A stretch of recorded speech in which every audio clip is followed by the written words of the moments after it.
Good evening. I want to welcome everyone to the Budget, Finance, and Investment Committee for May 7th, 2026. And the first thing on our agenda is to approve our minutes from April the 9th, and we'll call on our Vice Chairman, Paul Johnson. Thank you, Mr. Chairman. First of all, I'd like to say a big thank you to Michael and Justin for the job that they do in recording all that's going on here. And I have reviewed and find them in order and move for approval. Have a motion? Second. And a second. Any discussion? All in favor signify by saying aye. Aye. Any opposed? Motion carries. There were no public comments reported to me, so we're going to go ahead and start with item 3, investment report.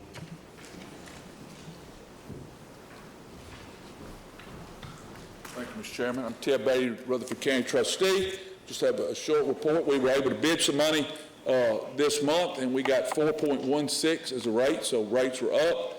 LGIP was up just 1 basis point, so at 365, which was close, but we got several things on it, so it's holding steady.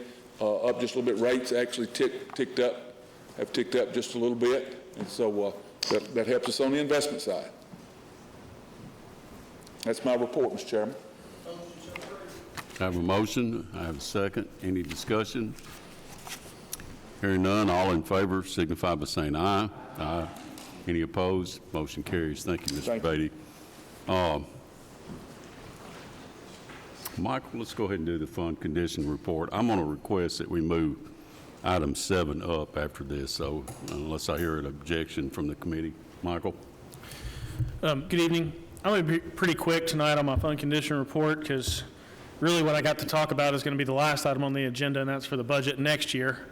But what I will say tonight about the fund condition report is we have collected, as of the end of April, we've collected 97% of our property taxes, which is well in line. You can see I give you back the last several years there. So we are on track with where we should be revenues. And I will also add that our sales tax continues to be really healthy. And the reason I point that out is that's really good. That's really good for the school system as that goes forward as we get into the budget process. So keep that in mind. But with everything else, our revenues are right where they should be or slightly above where we budgeted. So all of that is really good news for us. I don't have too much else to add on the part of my fund condition report tonight. Most of what I'll add will be on the last item of the agenda tonight and talk about when we talk about next year's proposed budget. And that concludes my report.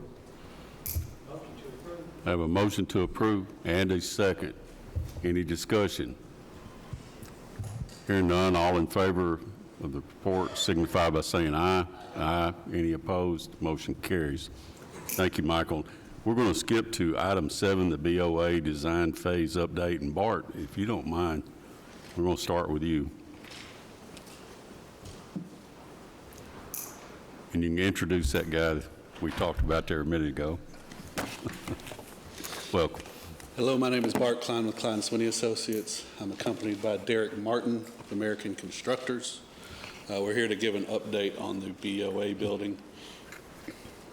Last week, we presented to property management and we moved forward. As many of you know, the BOA building is basically taking all of the entities such as planning, engineering, elections, all of that group out of the Goldstein building and moving them to the BOA building. And we've been working on that project for quite some time. So as an update to move where we are with the schedule, so currently we finished schematic design, but the way the schedule is set up is this is coming in front of you June 3rd, where that'll be your final extension or final approval to purchase the property. So we've asked for all these extensions to allow us more time to find out more information about the building, to basically give you as much information as we can before you decide to purchase it. So that'll be June commission meeting will be, I believe, the final vote on purchasing the building. Since then, American Constructors, they are your construction manager at risk contractor.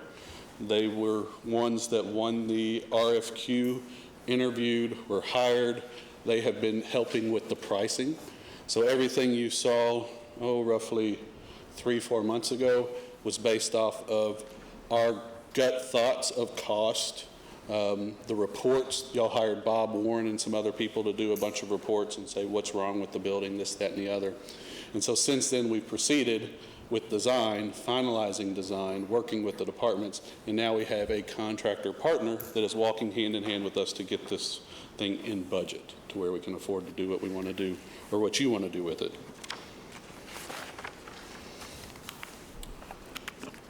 As we move to the schematic design, this is the site plan for the building.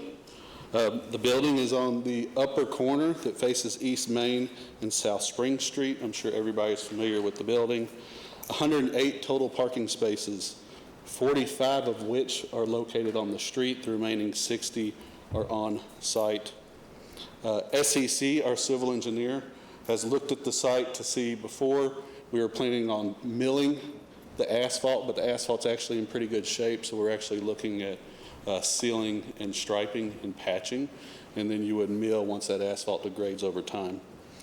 There's also conversations with the Spence Estate and the Baptist Church property. So if you look at this picture up here, the bottom right-hand corner is where that's the Baptist property. That's not property that the county would own when they purchased this building. Obviously, we're utilizing that parking, and they are utilizing that parking, so there's just conversations there. I see Nick back there. He can answer questions. And then the Spence Estate, so if I'm halfway up the block on the left, they own that property. Many of you may see a wood fence out there and a light. There's been conversations with them back and forth to maintain use of the drive to access their property. So Nick has been working through those details as we work through the design and construction details. Quick question on that slide, Mr. Chairman. Is it okay? I'll tell you what, let's get through the presentation, if that's what you were asking. No, it's just a real quick question about whether or not the milling, how long does that extend the life? Are we going to have to do it again in a year, 2, 5, 10 years? So the way it works is you'll put asphalt down, and then after so many years in use, you'll mill and overlay again, just like that's how road work keeps up. Honestly, the more you use asphalt, the longer it lasts. The longer it sits there not being used, the quicker it degrades. So it's just a typical process for asphalt. There's some civil engineers. I know one back there, he could probably talk really well on it, but we got life in it, so there's no reason to rip it out if we still have life in it. It's kind of like a roof.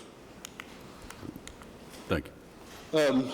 So if many of you may remember, the goal of the BOA building was to create an administrative building for county functions that were housed in one location, easy to get to, easy to park, easy to leave.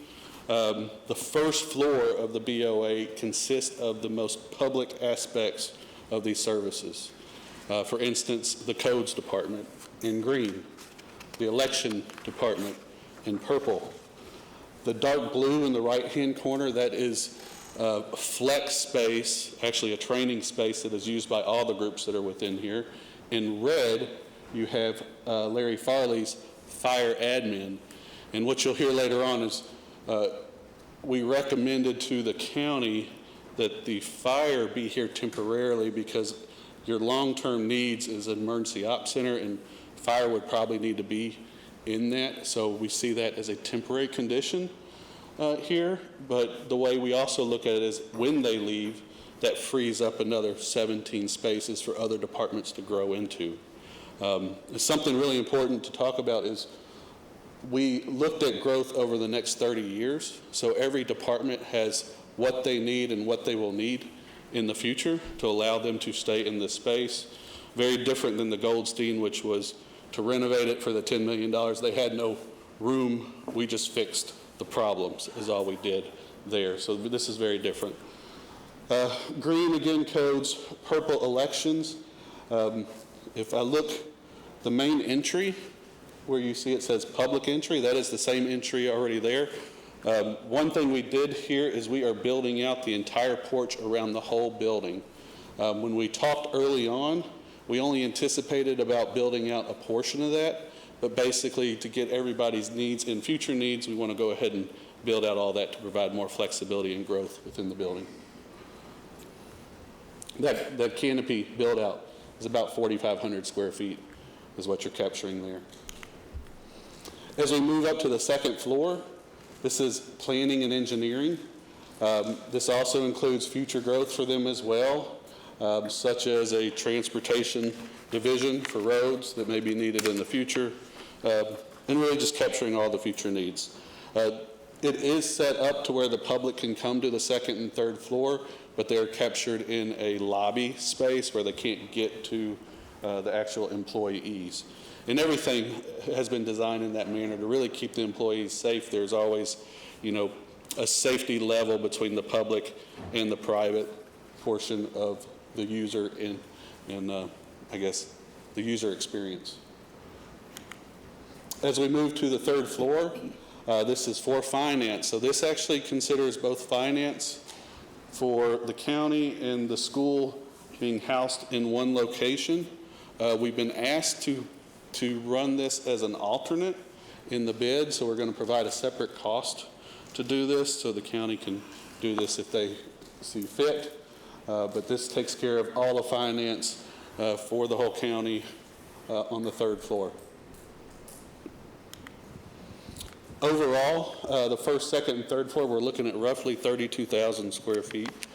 It's like 32,800 to be exact, somewhere around there.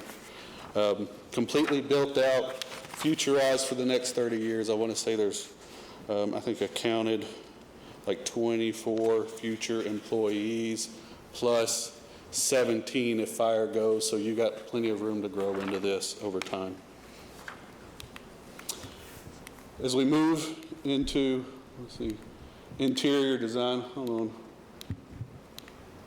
So as you enter on the first floor of the building, this is an image that shows basically similar to what you have downstairs, a receptionist or security personnel, and then on the left you have the codes department. This shows that in the training space on the right. So really just indicative of a modern day office space. The goal is to design a space where people want to come, it's healthy, and you want to retain those employees. As we move up, modern day conference rooms, offices, office furniture. So the numbers we have been putting together and carrying for this, the objective is to provide everything in a number, and then this body or the bodies can decide, how much they want to do or not do. Give you much flexibility as possible. Conference rooms, it's a very simple color palette. This is an image of the training room on the lower level. I'm pretty excited about this. This is training for roughly 50 people. As you know, off of the square, the only space we have to do anything like that is really this space. So this provides another training space for the people in this building, but also for the county that's off the square. Exterior design. Whoops. I don't know why this is jumping around. It must be going through Derek. I've got to go through them. So the existing building, as you know, the stone panels are basically leaking. They have to be pulled off. We knew that we were going to have to pull all the skin off of this building. And then looking into that, we looked at the top image actually shows the existing glazing on the second and third floor. The bottom image shows adding additional glazing on the second and third floor. We're pricing it as if we want the additional glazing to provide more views and daylight for the employees within the building. And then on the first floor being kind of a retail front for the offices, prioritizing daylighting and views. So we're pricing the bottom one. We can always go to the top one if we get there to save on dollars. But that's the goal, is try to get as much as we can with the money that this body wants to spend for the employees. The metal panels are more economical than the brick. We don't really think that's the direction to go. It may be a mixture of the two. American is actually pricing all different kinds of skins for us. We're working very much in tandem with each other, and they're going and pricing this and doing this and telling us the benefits and pros and cons of each. So that shows the upper second and third floor with the glass staying as is. This shows the upper second and third floor with the additional glass. That's kind of the direction we're trying to lean to, at least for now, see if we can keep it in the project. Major findings. So these are the major findings we found since the last time a presentation was in front of this body. First, many of the departments that we met with would prefer to have hard-walled offices. We had an idea of more open offices. We ended up at a balance, which what that did is it required basically the second and third floor for us to completely move all walls inside of it and the ductwork and build back, opposed to kind of what we anticipated. Also, final layouts really required elections to be on the first floor. We were talking about splitting up some of their needs, but they really need to be all on the first floor all together. So I know that was a conversation before. I did mention the fire administration. They're located on the first floor in red. What we've stated to the bodies is temporarily, they probably need to be housed in another location if they're to go here in the future. So we look at that space as additional space that you could grow into or for another department. Building envelope and site. So last week, I want to say we had all these ideas of does the concrete turn down and become a footing underneath the porch? What is it like behind the panel? So they went out and did destructive demolition, pulled these items, the stuff that we were thinking we had. We verified that we were right on X and Y. We were wrong on one item, which one thing we found out is when they pulled one of the concrete panels, I was hoping the substrate behind it, the plywood, was not deteriorated. It's deteriorated, so we're going to have to pull that off. So, it's part of it. So we've been doing our due diligence, turning up the rocks to see what exists. That's really the back elevator has not been improved, so we have to modernize the back elevator. The front elevator, the landowner improved that. In the back elevator, the guts and the mechanics within them are old, so those have to be completely replaced. So before I get into the dollars, since finance or budget, you're getting these slides, property management did not, but I'm going to go over these with you, and if I go too fast, stop me. But the way I put these together is the last time you saw this presentation, the numbers that are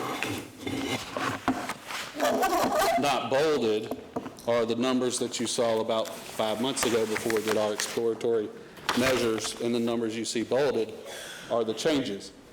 And if you remember, we looked at this in two methods. One is if you were to build a new building, and one if you were to renovate. That was the comparison I said we need to do if you're looking at something like this, was our recommendation. So first I had to update the comparison of building new. So what changed here is now we have a need of 32,000 square feet opposed to 29,000 square feet. Remember the outside perimeter that we're building out? That's what shows that change there. And then looking at basically what would it be if you were to build that building new with a site acquisition cost of 2.7, that number is roughly 25.4. Do you guys remember that analogy before? So now looking at the renovation and purchase price, the number before we were at 17.8 to 18.7. The number we're at now is 18.7 to 19.7.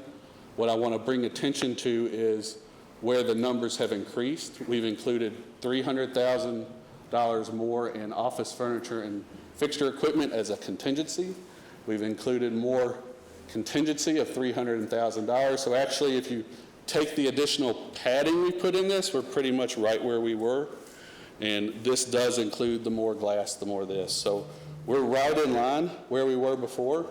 In fact, those that have followed any of the construction administration projects through the PBA or through the county mayor's office, this is the exact same process. So the contract's written with contingencies, with all this additional dollars. So we're planning for our cup being half empty opposed to half full. Typically that's coming back. So I believe when we get done, it'll be no different than what you see in the other projects. We'll probably be seeing those savings coming back. But we don't want to plan for that. We want to plan as our cup's half full. So basically, to sum up where we are, in my mind, this is where it comes to is if you're wanting to solve the issues of providing a new facility for the different departments, their needs, renovating versus building new is still a $5 to $7 million savings. So fiscally, I think it makes sense. I do have, we have some breakdowns of the different divisions. If you want to see those, we can share where they are, but these numbers are going to be doing this all the way through construction, just like they have on the forensics, the public health and safety. We're just managing how that happens. So for instance, public health and safety, at the end of a project, I think you're receiving about $800,000 at the end of every project is coming back to the county. That's typically that contingency coming back plus buyout savings.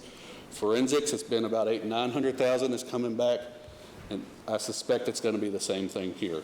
The difference between this project and those projects, this is a renovation versus a new, so we like to carry a little bit more contingency because we haven't pulled out, the walls down on the interior. Questions? And I do have, everybody is here from codes, engineering, planning, elections. If you'd like to talk to them, they're here if you need to ask questions. Thank you, Bart. Any questions from the committee? Commissioner Irvin, you're recognized. Thank you. Is this, how modular? I mean, you mentioned going from open concept basically to fixed walls, and I was trying to get a sense, how modular is it? If we're truly planning for 50 years, okay, then rather than having to move walls every few years, how modular is it? And, to what extent, can you kind of go through the process? So there's that question, but kind of go through the process in terms of which departments are in there and why they're there, so that I can, and the folks at home and everybody else can kind of get on the same page in terms of this is why these groups are there and these are why, for example, other groups are going to be left out, essentially, of this building. Maybe stay in this one, maybe stay in some other buildings, and that kind of process. Yeah, so first on the modular, this image shows the best. If you see those dark squares, those are the load-bearing columns for the building, and then you have a perimeter wall. So what makes this project affordable is we're not making any structural modifications.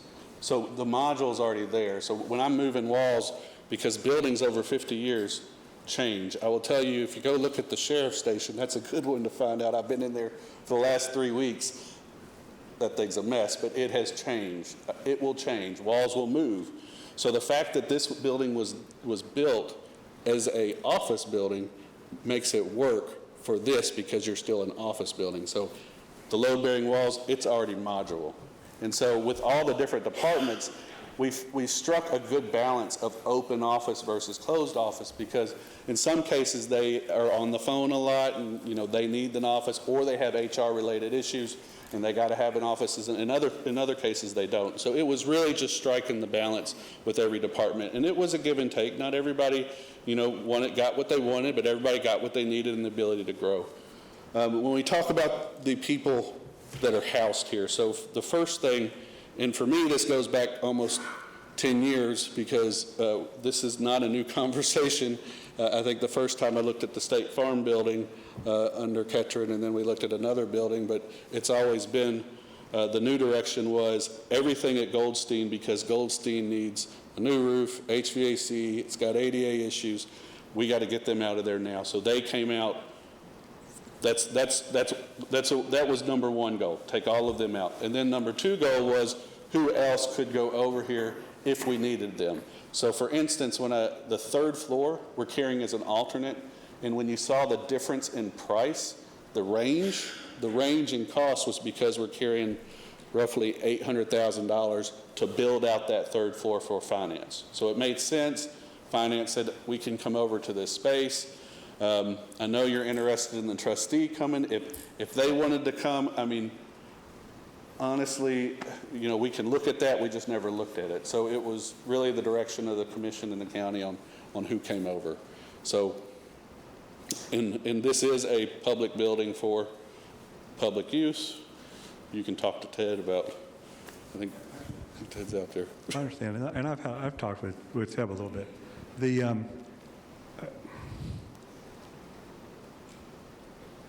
Well, I'll wait for question. Anybody else from the committee have a question for Bart? One thing I want to point out, this is basically show and tell right now. The next item we'll be looking at whether we want to extend the contract or not. So we will not be voting on this particular issue, just, you know, he's doing his presentation, letting you see what he's got. Commissioner Gooch. Thank you, Mr. Chair. And you may have mentioned this, but I'm assuming that the department heads had quite a bit of input in the floor Yes. plans and so forth. Yes, yes. So we've worked well together. They're here, you can ask. It's been back and forth. I do believe you have to vote to extend again? That's the next item. That's the next item. Okay, sorry.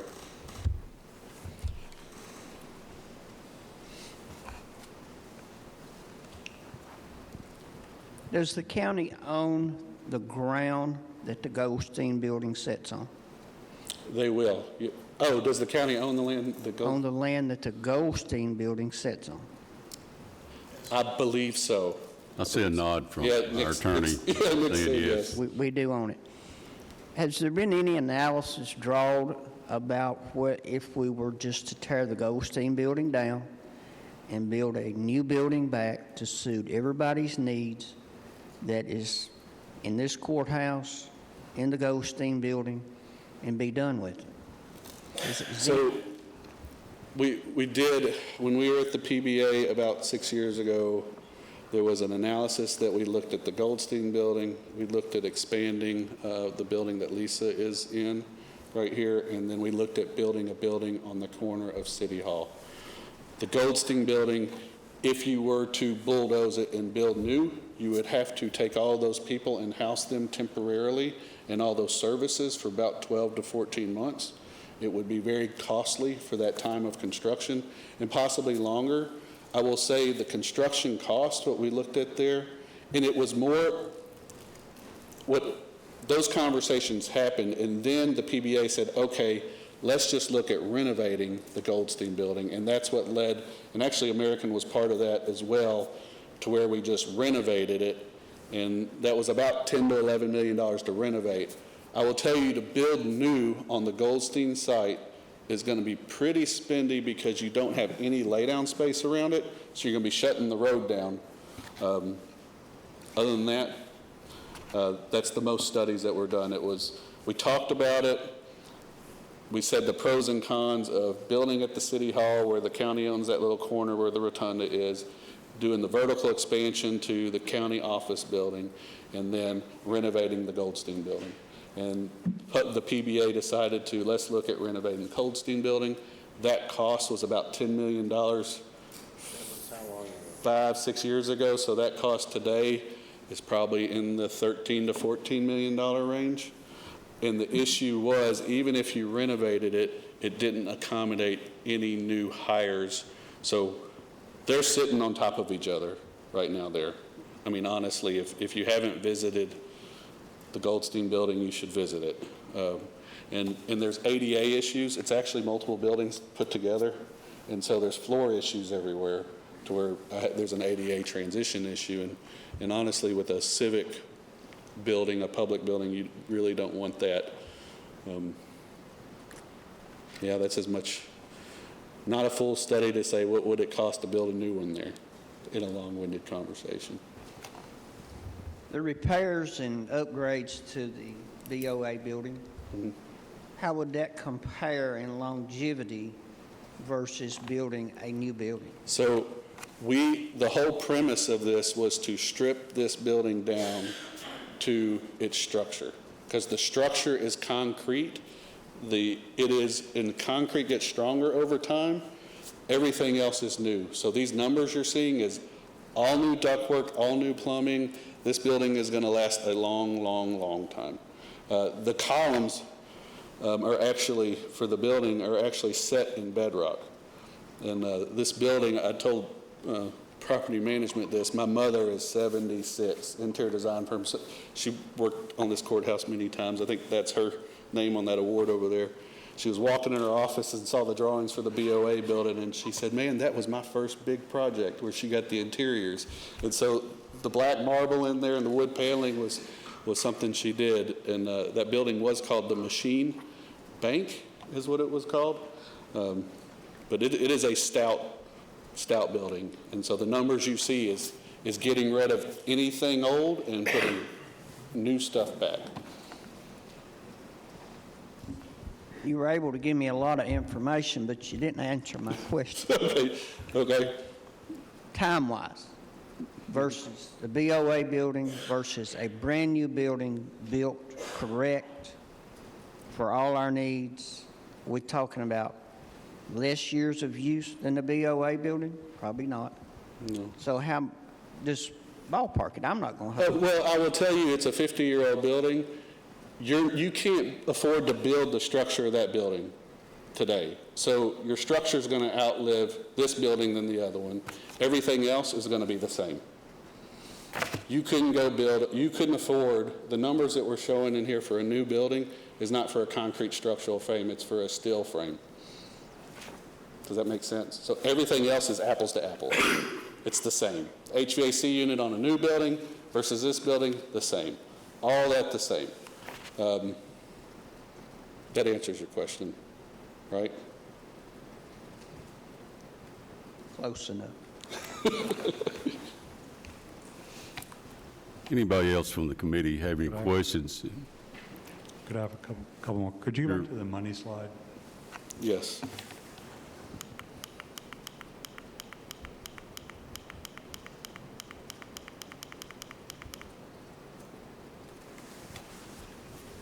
Okay, so it's for the contractor and BART. Y'all are fairly confident at this point that the number's not going to go over 19.8 or 18, whatever. We're very... What's our maximum, let me phrase it differently. Yeah. What is our maximum exposure in your mind today? So we have... And then what are the cushions that you built in? That's what we are seeing right now is 19.7, and this is us pushing the envelope, asking for more glass. We could back down on the glass.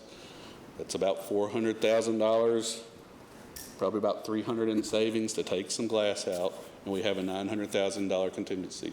So this number should be coming down as we go, or being more pinned in. That's usually how this process starts. Schematic to here. Before, what you got was my input numbers of what I saw buildings, before we knew what we had, before we knew that we were going to build everything out, before we knew we were going to have to rip out all of the second and third floors. That's where you're seeing roughly, if you take out the contingency difference, it's about a half a million dollar difference. So we feel comfortable. So you've seen enough at this point, all the due diligence. Is there any additional due diligence that could dramatically increase the price? No. Right now, what's going to happen is he is actually going to the sub-market, and so we should see better numbers. Yeah, and to prepare these numbers, we did reach out to subcontractors to get real feedback. It's hard when you have 10 sheets of plans at this point, but we estimated quantities the best we could, and we got real feedback from them. So that's good. And as the design progresses, we'll continue to get more and more subcontractor feedback. So yes, now that we just got the new set of plans yesterday, so over the next 3 weeks, we've already put them out for updated pricing. We'll do our own internal takeoff. That way, when we get pricing back, we can make sure it's apples to apples. I don't think yet, to Bart's point, I don't think any more major due diligence needs to happen, simply because we know the structure's okay and the site is in good condition. So we're gutting it and basically rebuilding everything else. So there wouldn't be any skeletons that would fall out of the closet because we've taken out the closet. Does that make sense? That's really helpful. I was just trying to make sure there wasn't any major due diligence. Yes, sir. It sounds like the answer is no. And then just kind of making sure that this number is fairly solid. In other words, based on any new due diligence, there wouldn't be any major additional cost potentially. That's correct. And the schedule was done in a way so when we come back to this body, that's after he's had his second round of pricing with the sub. So I've been the one, in addition to whatever's going on with the Spences, I've been the one pushing to take all those additional, because more time just means more information, which allows you the ability to back out. So I feel very confident on the range that we're at, and, you know, we can back down on the glass if we have an issue. We got all kinds of ways to work it out. And so in my mind, it's if you want to do the project or not, it makes sense. We got our good handle on it by now. Okay. And there wouldn't be any legal, additional, you've included any kind of additional legal exposure, legal expenses associated with the deals or anything along those lines. For example, well, I won't go into examples, but it's like if there were to be any additional expenses in connection with anything Nick's working on or anybody else, that's in your number too? Yes, or if there aren't any. Well, there's no legal numbers that I know of. That's just a conversation. But the numbers I have here are actually every soup to nuts. It is furniture, it is IT, and for instance, like that IT number of $1.2 million is way high. That's the number that Wilkie's been carrying since 4 months ago. He's working on that number. He just hadn't had enough time. I suspect that number is going to come in at $800,000. That furniture number that I have at $900,000, for instance, on the forensics building, we carried a number of $800,000 or $900,000 for that building.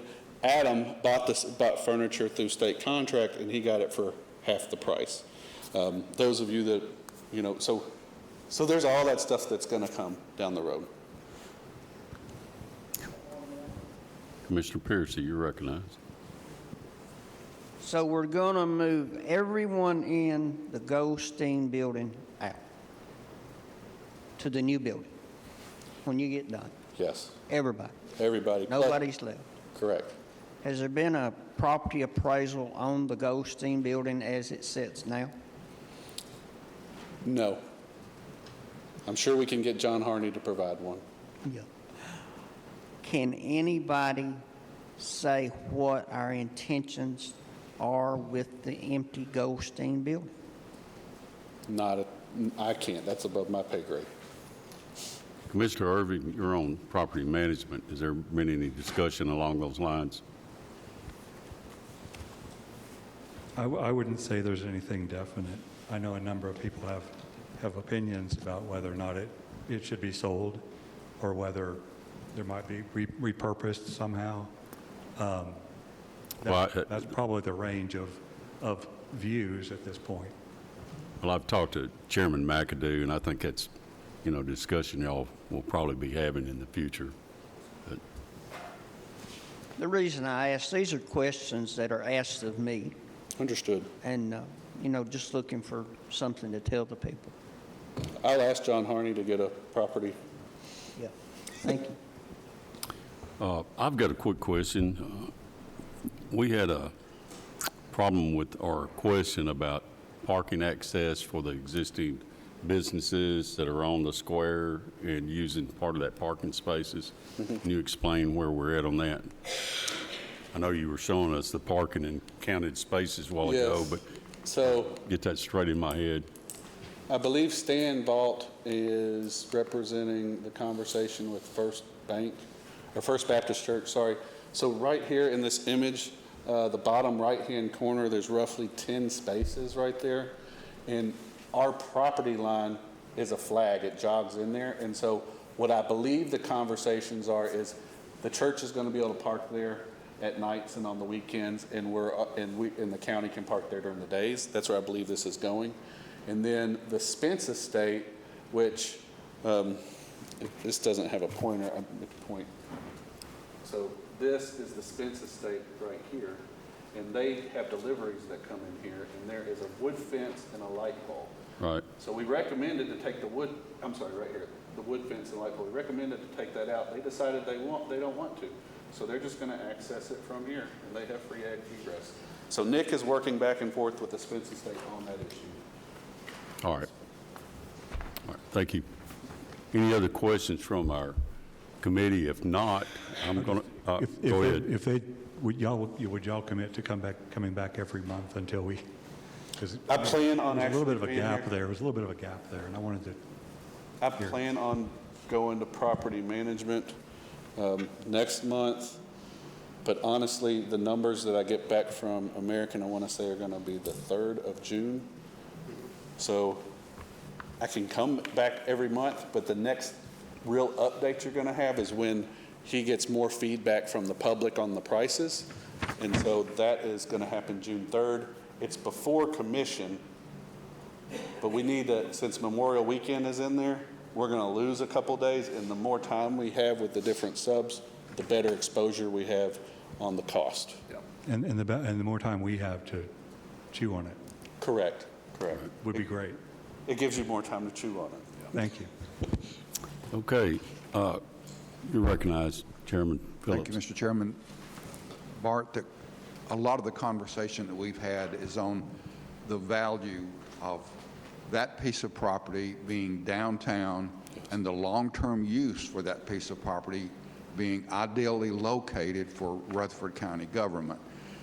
That's not been part of this conversation tonight, but it very well should be as it relates to what the county needs for the next 50 years as it relates to those expanded departments and meeting the growth anticipation of those departments.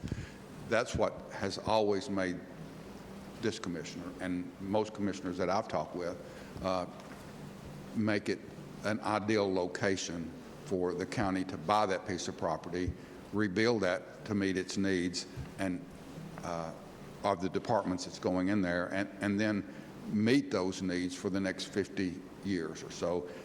That piece of property, where it is, makes it an ideal location for the county to purchase and to expand. Goldstein's, we've sold property in the past that we should not have sold. Goldstein's is probably one of those pieces of property that we probably will want to sell. That'll be the decision of another commission coming forward. But that decision can be made as it relates to kind of moving forward at some point in time. I would probably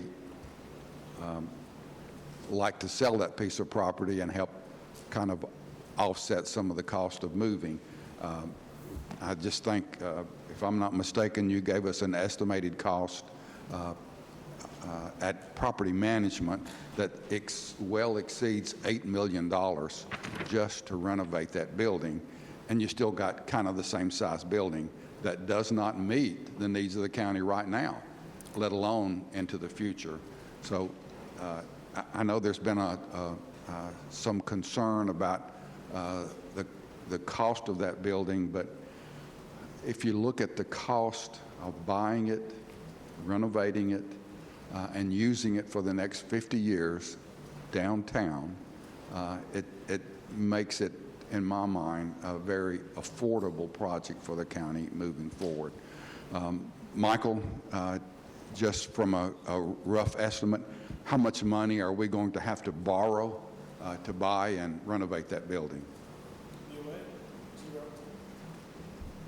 Yeah, we've got the finances work. That's all I need. So it would come out of, Well, right now, we already have allocated about almost $12.9 million is already allocated to the project. So you'd have to move an additional 6 or 7, depending on what the cost would be. We originally moved $9.5 million from the general fund back when we started this negotiation price. If y'all remember, we got the purchase price of the building reduced to $8 million. But we also had a little over $3 million left over from the transfer station that we shifted around. So ultimately, that leftover money came to this project. And so right now, there's about 12.89, almost $13 million allocated here that's already set aside now.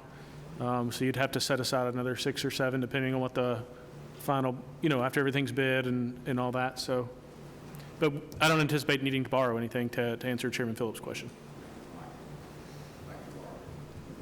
Not hearing other questions, I want to go ahead and end this part of the discussion. Of course, it will be continued on item 8, but I'm going to go ahead and move us to item 8, which is the election to exercise the second option to extend initial permitting period for an additional 30 days and approve the additional deposit of $100,000. Discussion from the committee.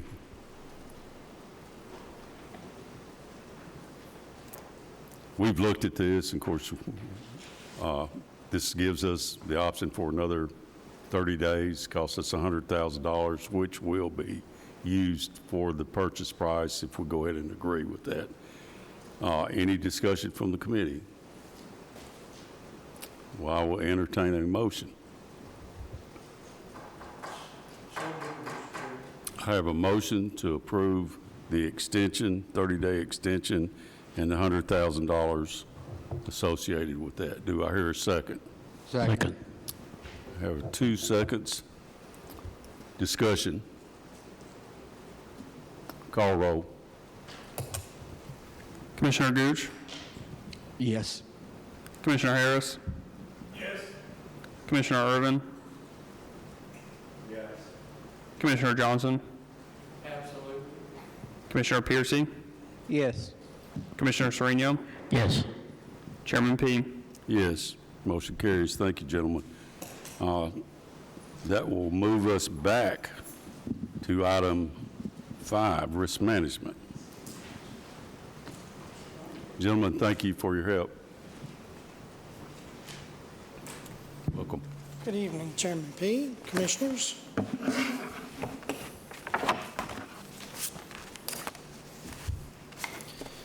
In the Fund 264, month of April, revenue is $2,009,590, expenses $2,952,276, revenue less expenditures $942,686.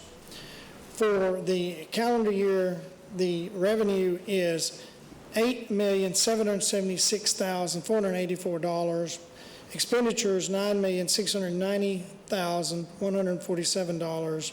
Revenue less expenditures is $913,663. For the fiscal year, the total is $21,058,451 in revenue. Expenditures, $25,531,067. And for the total, negative $4,472,617. In the 266 fund, for the month of April, you have workers' comp, $558.04, OJI, $64,312.40. Total for the month of April, $64,870.44. Year-to-date totals, workers' comp, $183,437.87. OJI, $784,616.21. And the total year-to-date, $968,054.08. And for the attorney, for the month of April, $6,379.83. And that concludes my report, Mr. Chairman. Any questions from the committee? I have a motion to approve the report. Second. And the second. Discussion. All in favor signify by saying aye. Aye. Any opposed? Motion carries. All right. Next, we have a motion from the Benefits and Insurance Committee, a recommendation. Their recommendation was to approve what you have presented. On your first page, first thing you have the Benefits and Insurance Committee meeting, property and casualty RFP recommendations.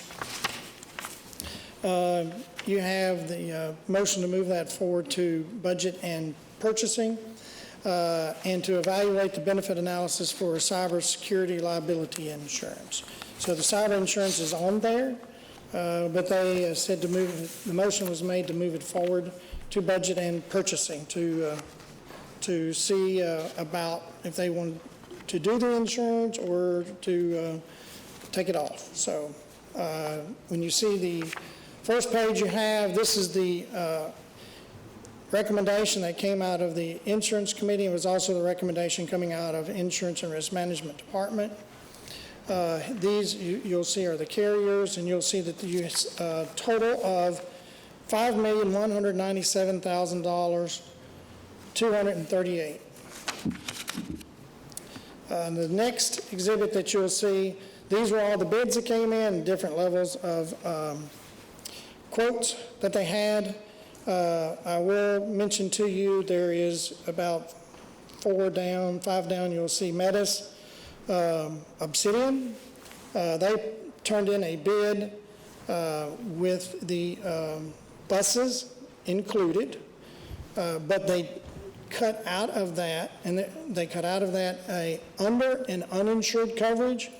They also cut out of that an unmanned aircrafts, which are drones, and we have 17 of those.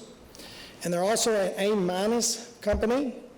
And so basically with those cut out, they didn't meet the bid requirements by taking out the under and uninsured coverage. That was something in meeting with the school's attorney, Mr. Reed. He wanted that put in there. I think it's in their contract. So that was excluded out of that bid. So, and I will share, Commissioner Phillips may remember, the county elected to take a company with a lower than A+ rating. I think it might have been an A- or B+. The company, this years ago, went bankrupt, and I think there was a claim, one claim I know went up to almost $5 million that the county had to pay out of pocket. So that's why we also recommend not to go with an A- company. The next page you will see is supporting documents. You will see the limits, and you'll also see the SRR or deductibles on there. I will bring to your attention, if you go down to where it says self-insured retention deductible summary, you have auto, comprehensive, and collision. The 25-26 was $25,000. The 26-27 submitted by Old Republic, and that's as low as they'll go on that. It was $50,000. When you get down a little bit further, you will see that also included in this bid that was not there yet last year is an environmental insurance. And you can see that was priced out, and Chubb sent us a bid on that, and it was $52,553. When you get down to the very bottom of it, total cost last year, premium was $5,563,755. Premium this year is $5,197,238. The difference in last year and this year is a savings of $366,517, and it does include environmental insurance. It also includes, going to the next exhibit, exposure. It also includes going from total insured $2.6 billion to $2.9 billion. So you picked up $300 million of property value. Of course, we've added some schools, and we've added other things that may come in mid-year, EMS building, things like that. They're on here. You've added vehicles, and all that's been added, and you have a reduction of $366,517. And so, Mr. Chairman, I think that concludes my report. I will say I have two people in the audience, Susan Thompson and Susan McQuarrie, that have worked really hard on this. And so if you see a traveler's guy walking around with one arm twisted behind his back really hard, it's because when you look at the property and property savings and the rate that they got, he finally just called Uncle and said, I'll give it to you. So they worked really hard. on it. And they have a lot to do with the savings. So what we're looking for tonight would be a motion to forward this to purchasing. Is that correct, Michael?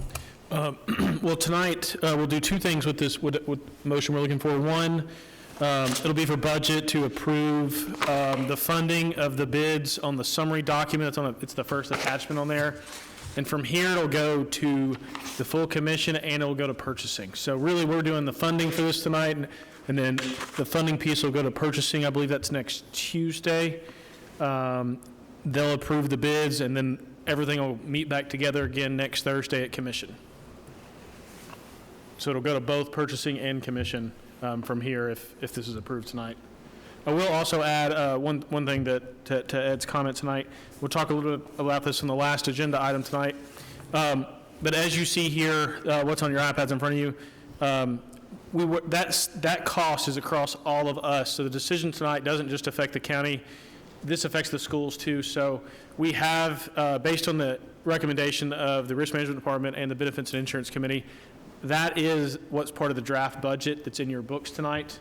So that $300,000 savings that Ed mentioned is spread across both the county and schools. So it didn't just help us, it also helps the schools with their budget. But whatever we decide tonight and goes on to purchasing and the full commission will impact their budget as well, the schools as well.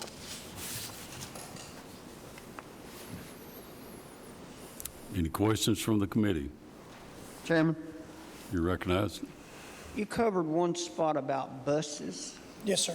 What type of bus? What are we talking about The individual independent contractors, for school buses? school buses, yes, sir.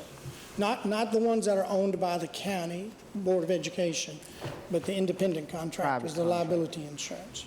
Okay. And you also said this is cheaper than last year's price? Yes, Okay. So if this goes through, this will save the school board side their $3,000 stifling checks they give to the bus drivers to help pay for their insurance? Ed, do you want me to? if you want to. So what this does tonight, if this were to pass tonight, this would continue, we obviously are changing carriers. This would continue the current coverage we have and add some additional coverage on environmental. It does not tonight, we did not have a qualifying bid to provide bus coverage for the independent bus contractors. So the school board would still have to make a decision to continue, if they wanted to provide the $4,000 per bus stipend. I do believe they were talking about that at their work session tonight, but they would still have to make a decision on that. This insurance tonight would not cover the independent bus contractors. Has no effect on them whatsoever? No, that is correct. It only covers the in-house buses that we own, that, some of the schools own a few buses, and so it only covers the ones we own internally. Like the Activity sports buses. buses? Correct. Like that? Thank you. That needed to be cleared up. Thank you. Any more questions from the committee? Chairman Phillips. Thank you, Mr. Chairman. I've got a little bit confused by listening to some of this, but let me kind of be specific as to what the motion that came out of Risk Management or the Insurance Committee. The motion was to accept the insurance and risk management recommendations that includes rates, SRR deductibles, and coverage limits as presented for property and casualty effective July 1st. And then there was a caveat, an amendment made to that for the purchasing committee to look at, I believe it was $68,000 of coverage that relates to cyber, and whether that $68,000 would be better spent from an insurance coverage perspective or to invest in equipment that might also cover that insurance. And that's what if I'm not mistaken, the insurance committee will be looking at. So the recommendation was to accept the recommendation coming out of risk management, and then we added a caveat to that for the purchasing committee to look at whether we need to invest in and new equipment that may cover the security issue or cover it through the insurance committee. And that's what purchasing is going to be looking at. I think that's the way I got it, Michael. Is that right? Well, kind of. So I think I might have been the one that made that motion, I think, today. So really what that committee asked budget to do, not purchasing, was to look at, do we want to absorb that risk of cyber insurance? It's $78,250 next year, starting July 1. And I believe that's for up to $1 million worth of coverage. And so I think the question is, do we want to absorb all of that risk with no cyber insurance, essentially self-insure completely for that? Or do we want to continue with the coverage? And I think there's, from my opinion, and I think from a financial point of view, there's no right or wrong answer from here. It depends on how much this body risk wants to absorb. Because at the end of the day, the policy did pay for itself last year. It did pay for itself when we had an incident. But at the same time, that's not a lot of coverage for a county our size. $1 million worth of coverage.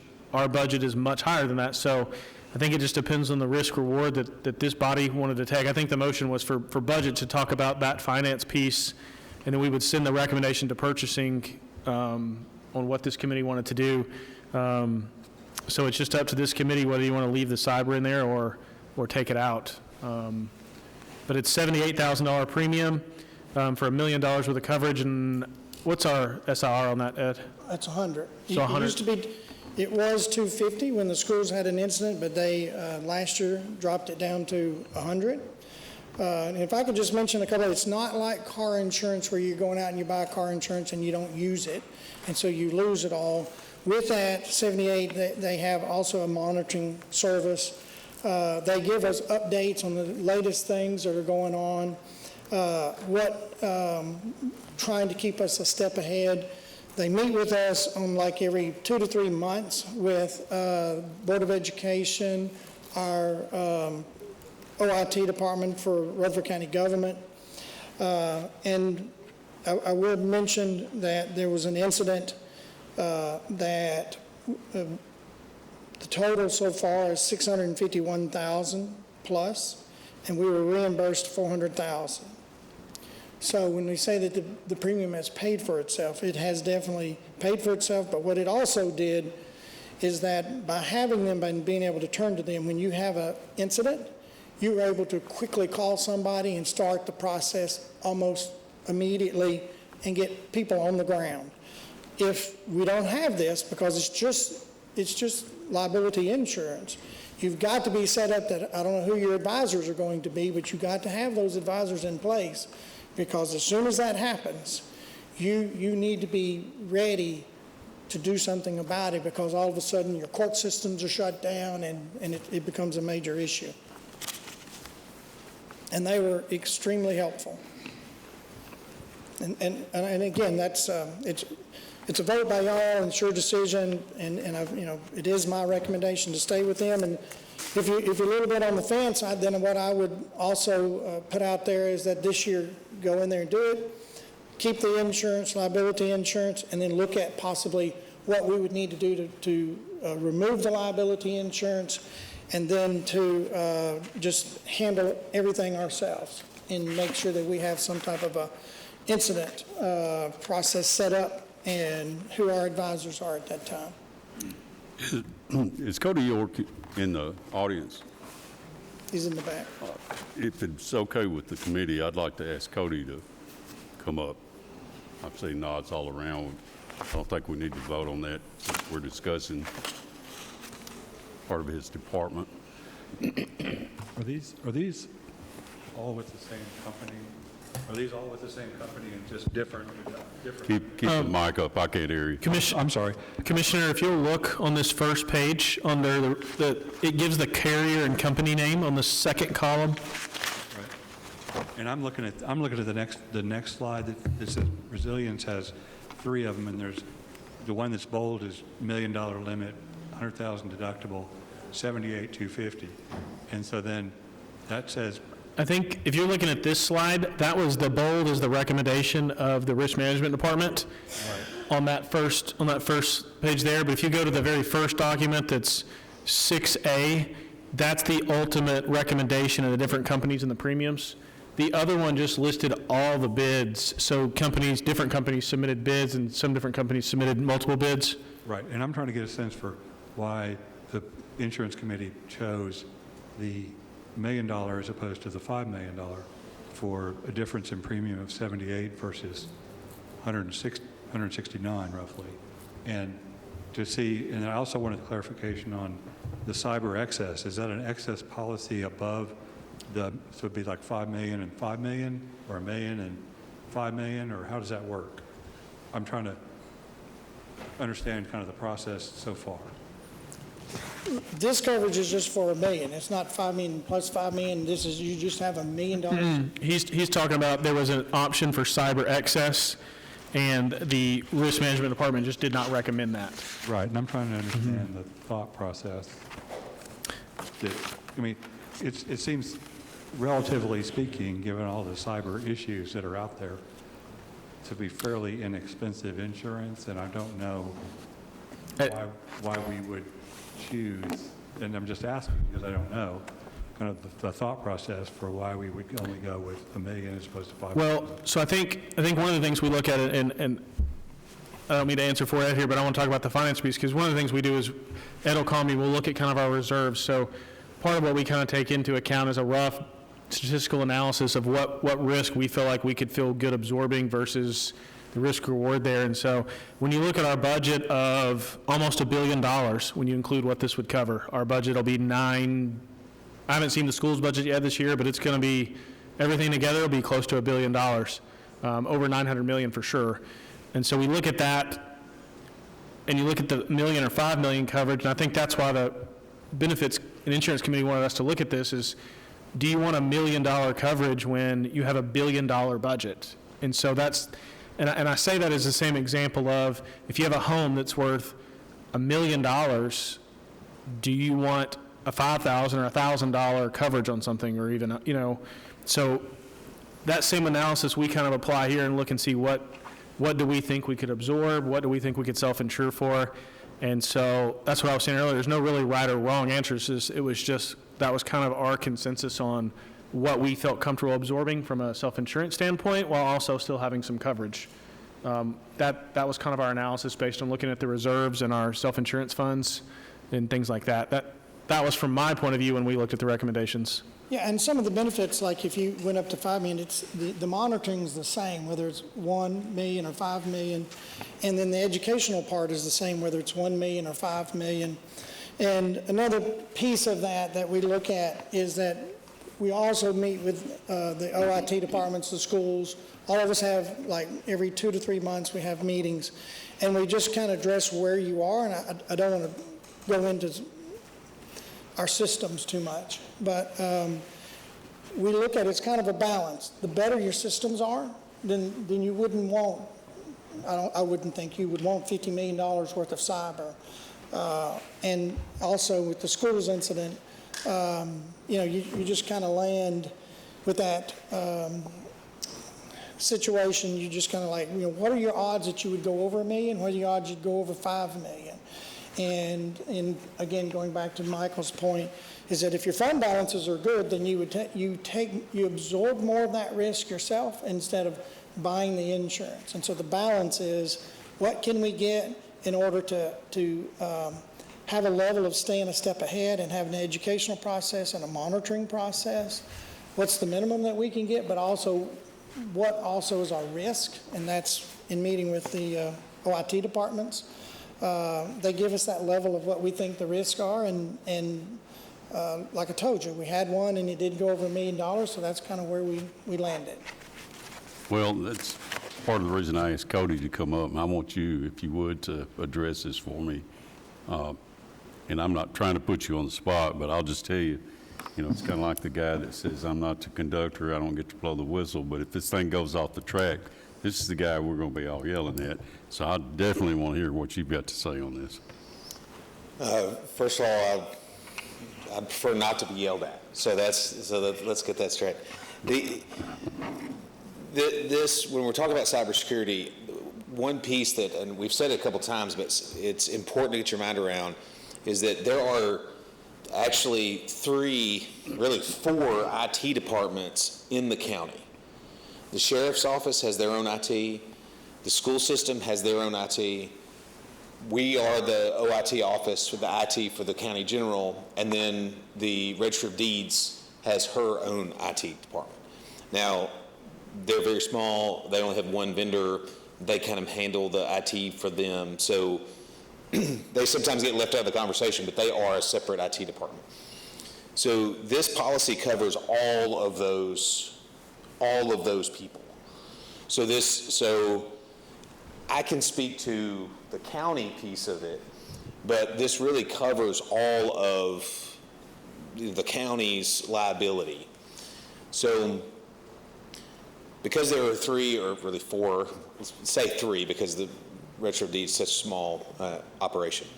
There are three IT departments, and each of those IT departments have different mitigations, different services, different security protocols, even different standards that they may operate under. I can only speak to OIT's standards. And I can't speak, I want to be very careful with what I talk about, because I don't want to provide information that can either increase our likelihood of being targeted or increase the likelihood of if we are targeted, of that being successful. So you may feel like I'm being unnecessarily vague, and I apologize if that's the case. But we have made significant increases in our cybersecurity posture over the last 7 years.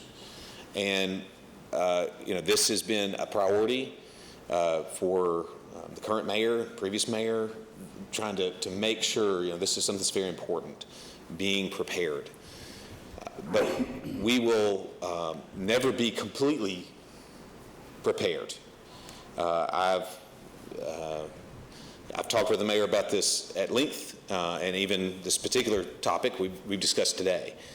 And I've frustrated him on many occasions by telling him it is not a matter of if, it's a matter of when. We have targeted cybersecurity incidences weekly. This is, it's something that is constantly happening. Laverne is still recovering, and we are months and months in, and they are still recovering from a cybersecurity incident. The school's incident could have been much, much worse. So, this is a real threat. So, the incidences that I am worried about, as Ed has mentioned, I'm not worried about the incident that's going to cost us $1 million. I'm worried about the incidents that cost us $20 million. These kinds of, the exposure that the county general has dwarfs the exposure that the school system has. It's not even on the same playing field. So, this is a very real situation, and I agree with Michael's comments earlier. I don't really think there's a right or wrong answer. This is a question of how much risk, and how to manage that risk. I think that, there are other people, other entities involved in this. I know the school system really appreciated having the policy in place. It helped save their budget. So, I think that having a coordinated, having time to make sure everybody's on the same page, and again, we have organizationally, we have different tools in places, different thresholds of things that we care about, even organizationally, different appetites for different risk. So I feel like I'm not really answering. I'm trying to not be too specific. Let me be a little more specific. Yeah, help me. Are you comfortable with the proposal that's been sent to us on cyber? Oh, yeah, I'm comfortable with it. I think that the question becomes, how do you measure, how do you use limited resources? So if the school system is going to have insurance anyway, I think the very nominal cost of including the county in that that's a good investment. If the school system wasn't going to have insurance, if somebody came to me and said, from my perspective, should we, or would I be comfortable with a $1 million risk, increasing really a $900,000 increase in risk, and then have $78,000 to spend on securing things more? I would prefer to spend the money and try to secure things. But I don't think it's that easy I don't think it's that clear. I don't think it's that straightforward. And Michael's agreeing with me, and Well, the one thing to think about here is we're looking at that $78,000 premium, but remember, that's spread across multiple departments. So I think in theory, if we could move that 78 all to Cody's budget, I think that'd be great for Cody. But the problem is, a good chunk of that's to the schools, and so that's what I was saying earlier. This is going to encompass all of these departments, and it probably impacts schools just as much, if not more, than it impacts us based on just their sheer size. And so I think, going back to Commissioner Irvin's question, that's why we kind of landed on something in the middle at the million. We didn't go to the 5 million. We didn't do nothing. We kind of landed on in the middle. Because in the grand scheme of things too, if you give Cody $78,000, that's not going to buy a huge, they'll buy some stuff, but cybersecurity is just expensive in general, right? And without getting too specific. Yeah, and it wouldn't help secure the schools at all, or the sheriff's office at all, if you gave me $75,000. Does that make sense?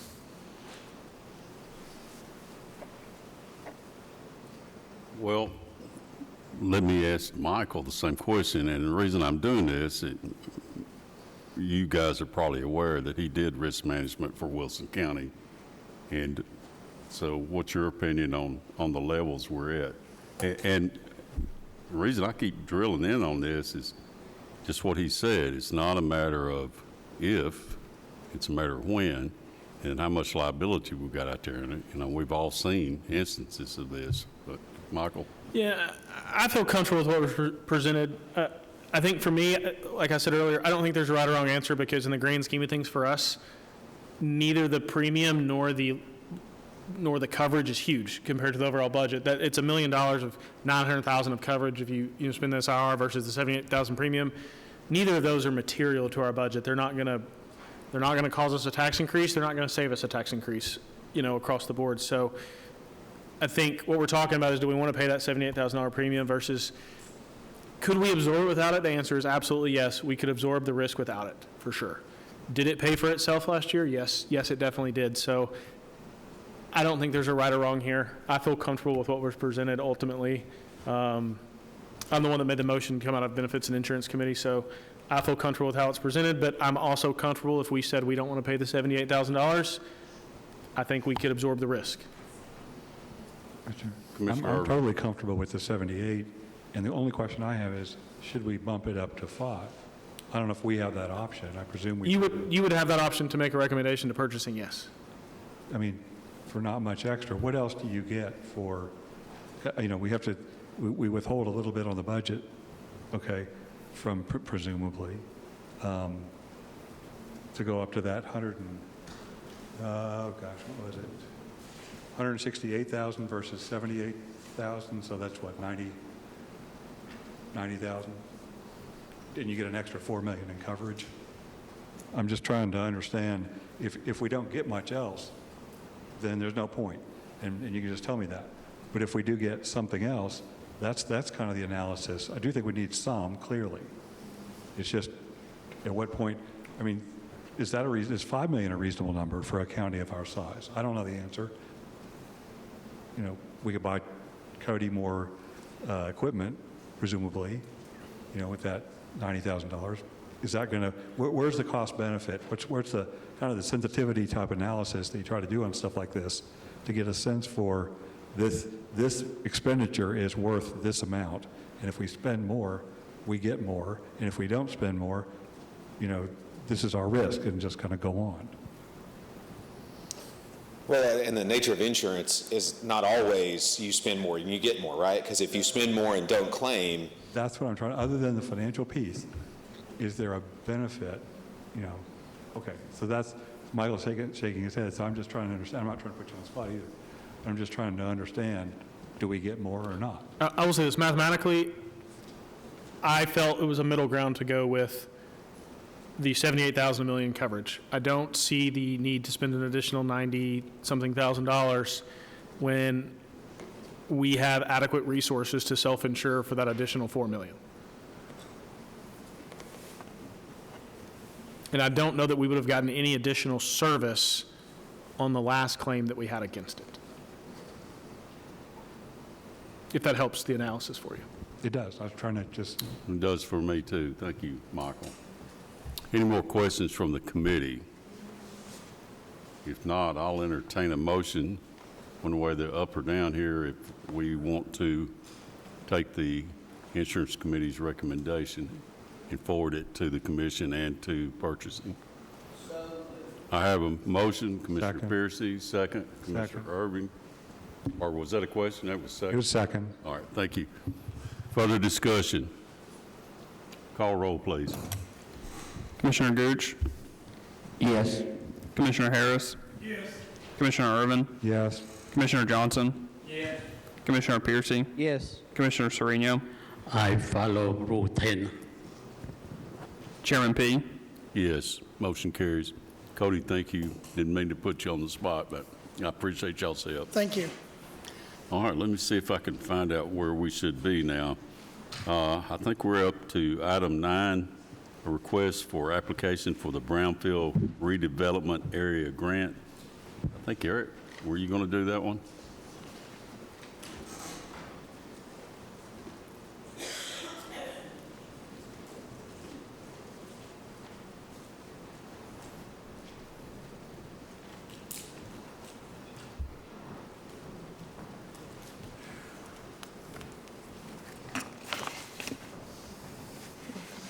Good evening. I'm Melissa Phillips, the Grants and Community Development Director with Eric. Just following up on permission to apply for the Planning and Remediation Grant for the Brownfield site on Singer Road. Is this a matching grant? So I wanted to add and kind of elaborate on it. It is not a matching grant. It's up to $125,000. However, the county would be responsible for payment of the, what's called the Voluntary Cleanup Oversight Assistance Program. And those fees are actually downloaded to your share drive so you can see those. There's a number of different fees. And I believe last week we didn't have as much information as we do tonight. So those fees are attached. That doesn't mean that we would be responsible for all the fees that are listed there. The first one I do know that we will not be responsible for is the $3,000 program entry fee. Because if you're familiar with that property, it's already been deemed a Brownfield site. So the TDOT already said that they would waive that fee. In talking to the TDOT representative, he said to err on the side of caution, and that would look more like a maximum of $15,000. So we're not responsible for every fee that's listed on there, but $15,000 would be a fair guess as far as what we would be responsible for in those fees. And what exactly would we get, if we get this grant? Is this for cleaning the site up, or? So this grant has several different pieces as far as the planning, because the assessment's already done. We know that's a Brownfield site. It would also be a planning grant and a remediation portion as well. So right now we're on land restrictions with that property. We can't do anything with it as far as anything other than commercial or industrial. But this grant could also help remediate that so that those could be either lifted or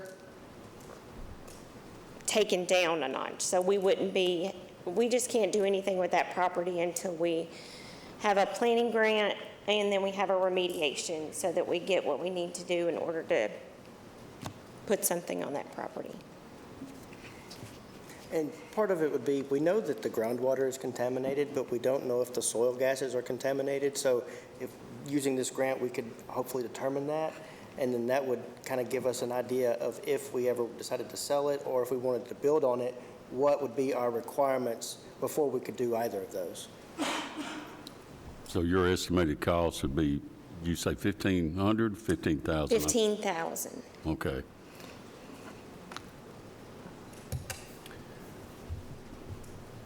Any questions from the committee on this request? And this is a request to apply. If we're awarded it, we'll come back. Is that correct? That's correct, and this is a rolling application, so it doesn't have a deadline in the near future. It goes through the end of the year. However, I will say that those funds are actually distributed until they run out. So it would not be a good recommendation to wait too long because those funds could be dispensed already, but that's where we're at. This applies to Singer Road only, correct? Yes. Correct. Okay. And 15,000. Mr. Chairman, I'll make a motion to approve. Okay, I have a motion to approve application to the grant. Do I hear a second? Second. Second. Further discussion? Call roll. Commissioner Gooch? Yes. Commissioner Harris? Yes. Commissioner Irvin? Yes. Commissioner Johnson? Yes. Commissioner Piercy? Yes. Commissioner Sereno? Yes. Chairman P? Yes. Motion carries. Thank you, Thank you. guys. Thank you. All right, item 10, general fund budget amendment for reappraisal. Mr. Mitchell, are you here? Not Michael, if you don't mind. So this is a small budget amendment for the property assessor's office. He's requesting to move $500 from his legal notices, or I'm sorry, $500 to his legal notices from his in-service training line. He's getting quite close on there, so that's his request tonight. It is within his budget. Motion to approve. I have a motion. Second. And a second. Discussion. Call roll, please. Commissioner Gooch? Yes. Commissioner Harris? Yes. Commissioner Irvin? Yes. Commissioner Johnson? Yes. Commissioner Piercy? Yes. Commissioner Sereno? Yes. Chairman P? Yes. Motion carries. Item 11, general fund budget amendment for OIT. Let's see. There's Mr. York. We got back to you quicker than we thought.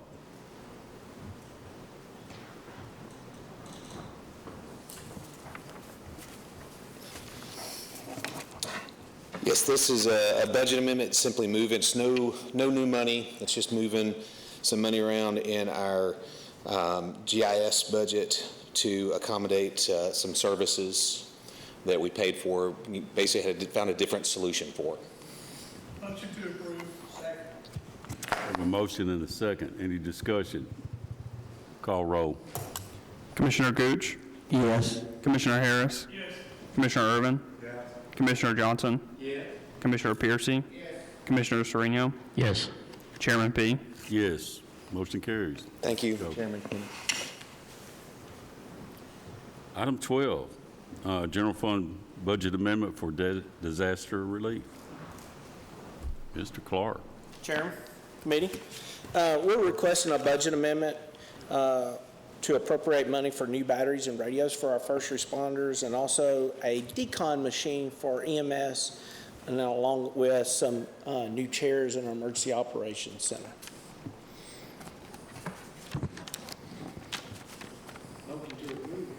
I have a motion Second. and a second. Second. Could you ask, what's an aeroclave?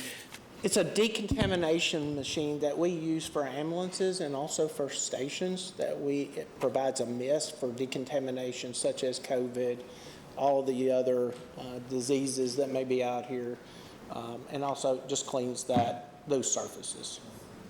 Thank you. Okay, we have a motion and a second. Further discussion. Call roll. Commissioner Gooch? Yes.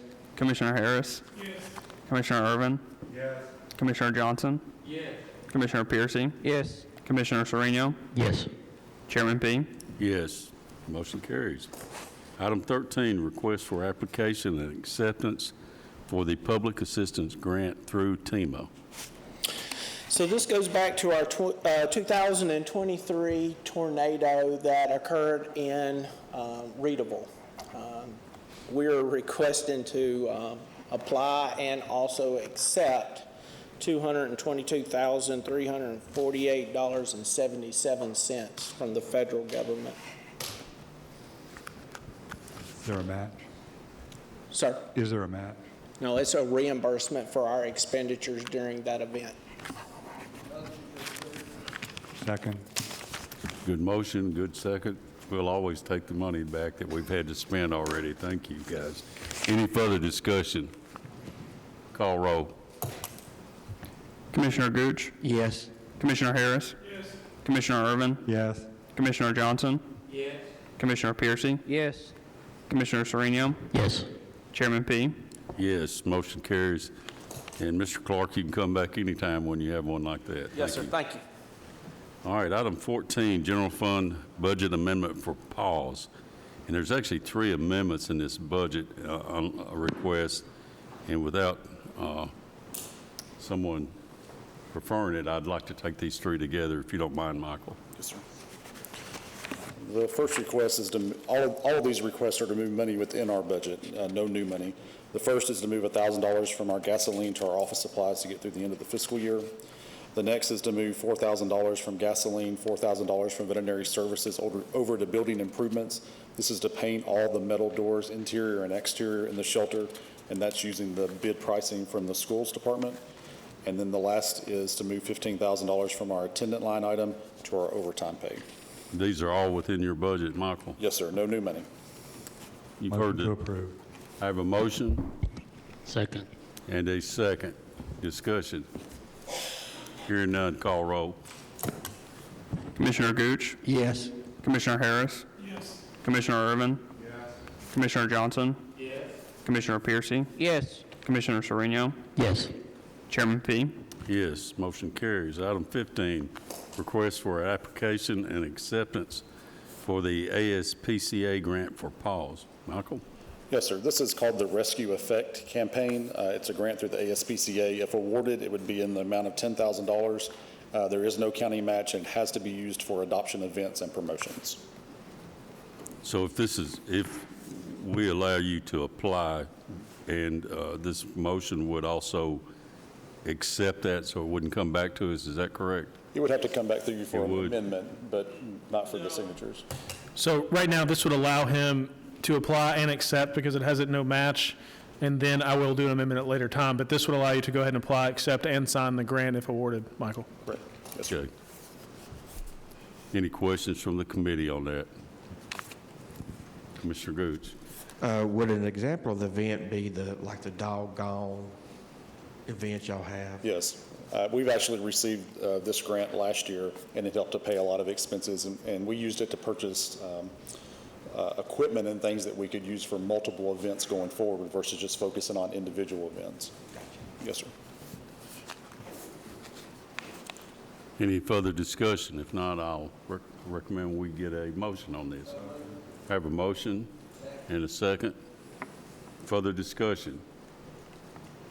Call roll, please. Commissioner Gooch? Yes. Commissioner Harris? Yes. Commissioner Irvin? Yes. Commissioner Johnson? Yes. Commissioner Piercy? Yes. Commissioner Sereno? Yes. Chairman P. Yes, motion carries. Thank you, Mike. All right. Thank you all. Okay, item 16, general fund budget amendment for the sheriff's office.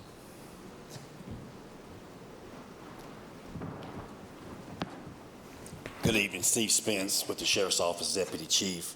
First amendment is to recognize additional contracted prisoner boarding revenue and allocates to the jail improvement. We're asking $200,000 placed into our building improvement line item. Hey, Steve, you had 2 on there? Yes. On this, if we can take them both together, if that's okay with the committee. I have them linked as one item on there. Okay. I don't see any Is that already in the objection. budget? Is that already in the budget? Yeah, yes, there's no new.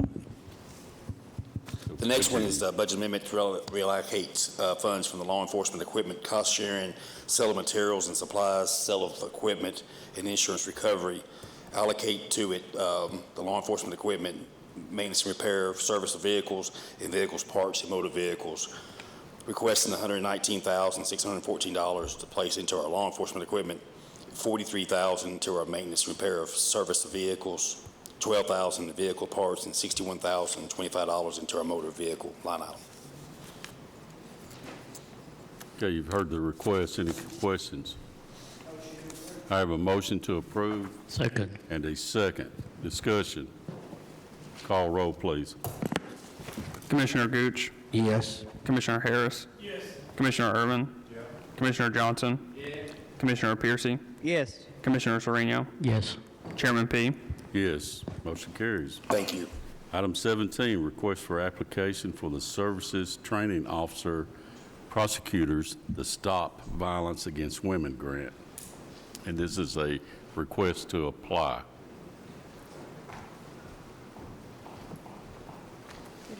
Welcome.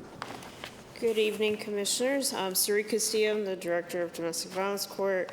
So I'm here today to ask permission to apply for some additional funding through my grant. It is a $10,000 grant. The project would be used for new equipment for our office. We have a very, very outdated copier that we're hoping to use this funding for. The other potential idea for this funding would be to add monitors to some of our staff's offices. I am one of the staff members that just has one computer monitor. It'd be great to have two, but I work with what I have. So this $10,000 grant does have a match of roughly $3,500, but we're asking permission to apply for it with the hope that we can buy some new equipment for the office.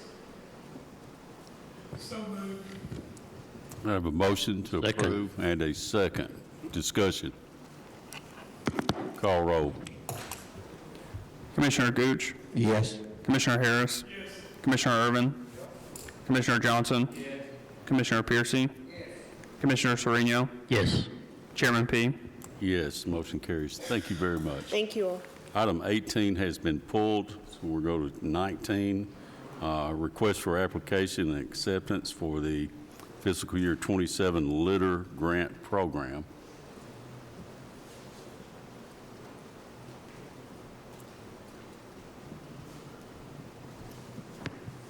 Welcome. Good evening, Bill Cope, Superintendent, Correctional Work Center.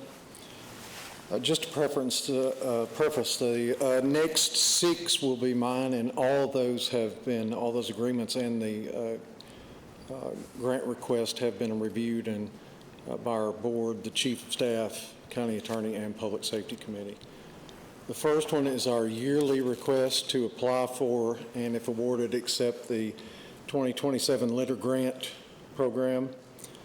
This award is up to $124,000 with the grant period of 7/1/26 to 6/30/27, and this requires no match from Rutherford County. Bill, the next 5 that you got there, do any of those have matches? No, sir, and they're just contracts. They do. Can we take these together, Michael? If the committee agrees with me, let's continue. I would like to. Yes, let's put them all together. Okay. Please continue then. Okay. The next one is request and accept the 2627 agreement with IC Solutions for inmate telephone services. This is in response to the FCC changing the rates nationwide on inmate phone services, but our rates were already below the new required rates. Next one is a request to accept the 2627 contract with Aquaphase for our water treatment program, and there's no increase in that yearly price. Next one is request and accept the new 2627 agreement with ATech, and that's for our full service labor maintenance. There will be an increase, approximately $50 a month, and we do have that budgeted for the increase in the next budget cycle. Next is a request to accept the new 2627 proposal from Koorsen Fire and Security for test inspection services on our fire extinguishers, fire alarms, sprinklers and kitchen fire suppression system. There will be an increase at $256 per year, and we have budgeted for that increase. Next is a request to accept the new 2-year proposal, and that'll be 27 through 29 from Tennessee Department of Transportation for litter grant removal services. Maximum annual reimbursement to Rutherford County is $68,880.60. The only difference between this agreement and the one that we have had in years past is that they want to do it for 2 years as opposed to 1 year like we've done in the past, which, to be honest with you, is even better for us. So those are my 6 contracts and grant requests. I have a motion and a second. Further discussion? Hearing none, call roll. Commissioner Gooch? Yes. Commissioner Harris? Yes. Commissioner Irvin? Yes.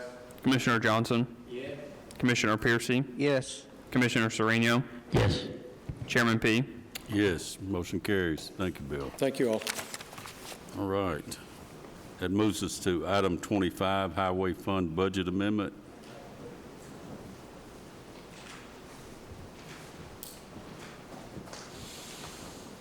Good evening. Good evening, everyone. I'm Greg Brooks. I'm the Rutherford County Road Superintendent, and I have a budget amendment I need to make in our Public Works Department, and this is moving money around internally. This is not moving any money from fund balance or anything like that, but this will cover the cost of a employee who retired and having to pay them out some of their vacation, their time, annual time, and also he was a foreman, so I had to move a gentleman into that position, so he got a pay raise, and so this covers the raises I had to make internally, but I'm moving money from our other equipment line item in the amount of $31,925 and then distributing that out accordingly. I have a motion and a second. Further discussion? Hearing none, call roll. Commissioner Gooch? Yes. Commissioner Harris? Yes. Commissioner Irvin? Yes. Commissioner Johnson? Yes. Commissioner Piercy? Yes. Commissioner Sereno? Yes. Chairman P? Yes, motion carries. Thank you, Mr. Thank you all. All right, item 26, Debt Service Fund Budget Amendments. And basically, these are cleanups. Michael? So we've done 2 debt issuances this year. This reflects those debt issuances that we've done in the debt service fund. Most recently, we did the refunding that I reported to you. I believe it was last month or the month before last. So we waited to clean up all that till the end of the year. So that's what this amendment is for. Any questions for Michael? Can you kind of walk through what? So what happens, we did the issuance, the debt issuance originally, we closed on it on July 30th. I'd have to go back and look at the exact date, for the new middle school that is set to open this coming August. So that's why you see approximately $7 million or so coming out of the assigned fund balance there.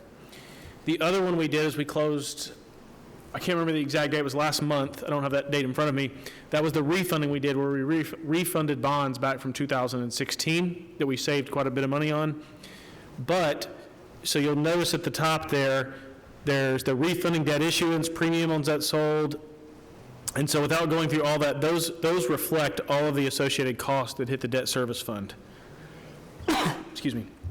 But the big bulk of the numbers there, where you can see there was refunding debt issued, that debt had a premium, and you can see the opposite entry down there at the bottom where the expense side is under 151,99300.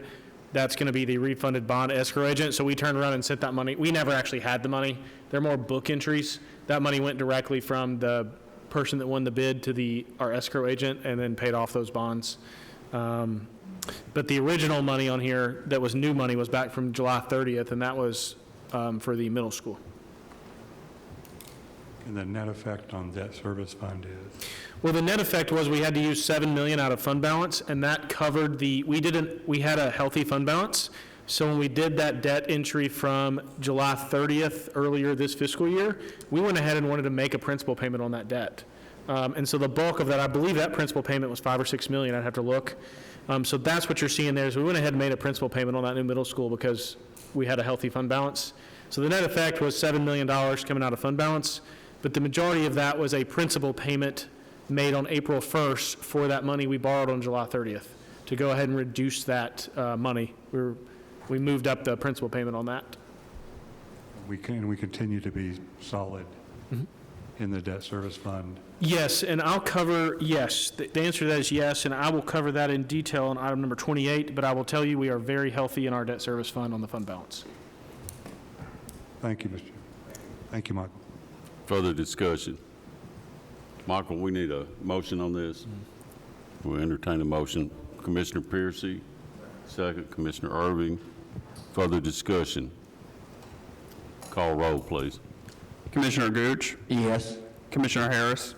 Yes. Commissioner Irvin? Yes. Commissioner Johnson? Yes. Commissioner Piercy? Yes. Commissioner Sereno? Yes. Chairman P. Yes, motion carries. Item 27 has been pulled, which will now get us to the proposed budget overview. And I want to ask the committee, we've been at this for a few minutes. You want to take a break before we do this? Yes. And guys, let's try to keep this under 5 minutes. We're temporarily adjourned. Call us back into order and give Michael a second to get his stuff together. I want to mention, before we get too far down the line, our next meeting will be May the 12th at 5:30. And I want to go ahead and read this out because I've been getting questions from other commissioners on exactly when certain people will be heard.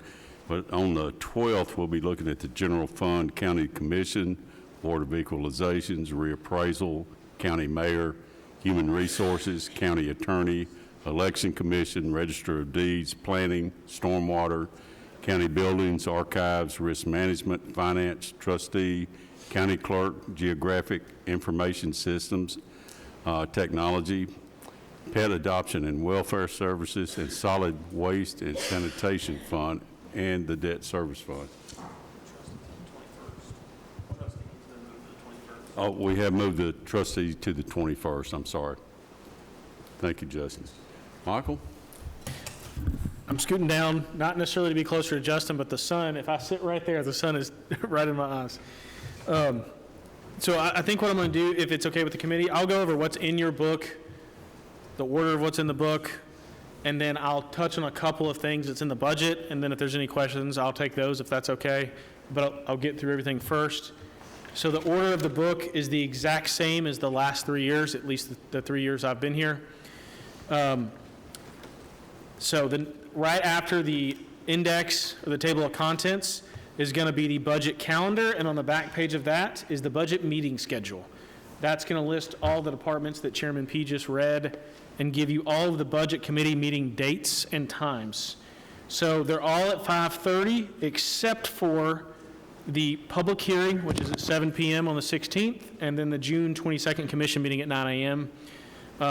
They're all the departments are listed with the exception of we're moving the trustee to the 21st. We just learned about that today. He had a prior engagement. So the calendar is very similar to last year. I will also add, as a reminder, that calendar is largely set by the deadlines listed in state law or our private act to get a publication out. So there's not much flexibility there in those timelines, but I will just mention that there. I want to go to tab 1 real quick. So if you go to tab 1, you're used to seeing this statement of proposed operations. I want to mention a couple of things here very briefly. The schools have not submitted their budget yet to us. That is also, they're not required to submit that yet to us. They're having a work session tonight. I believe they're voting on it next week.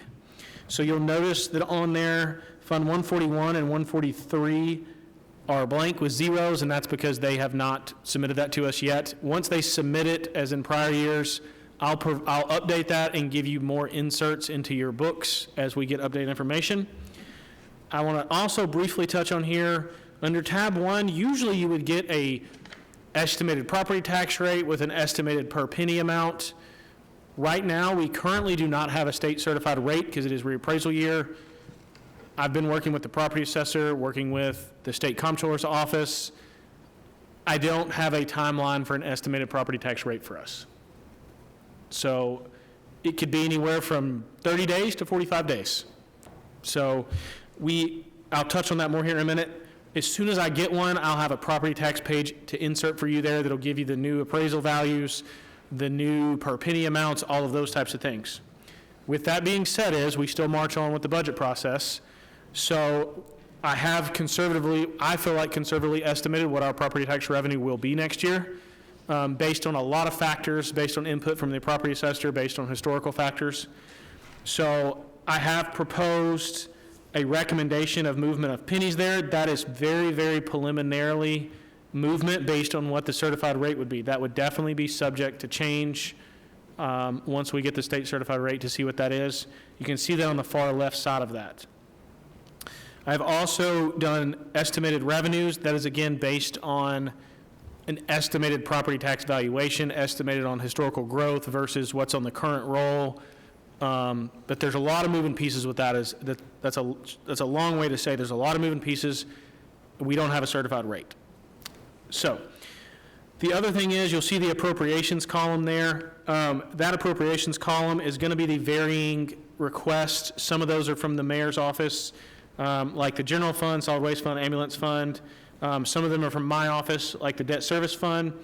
The one thing we went ahead and included was the 177 proposed budget. That has not passed the school board yet, but that was mine and the mayor's office's both joint kind of proposal to them of what we saw there based on estimated revenues. The school board could request more. I don't foresee that happening. I've talked with the director over there.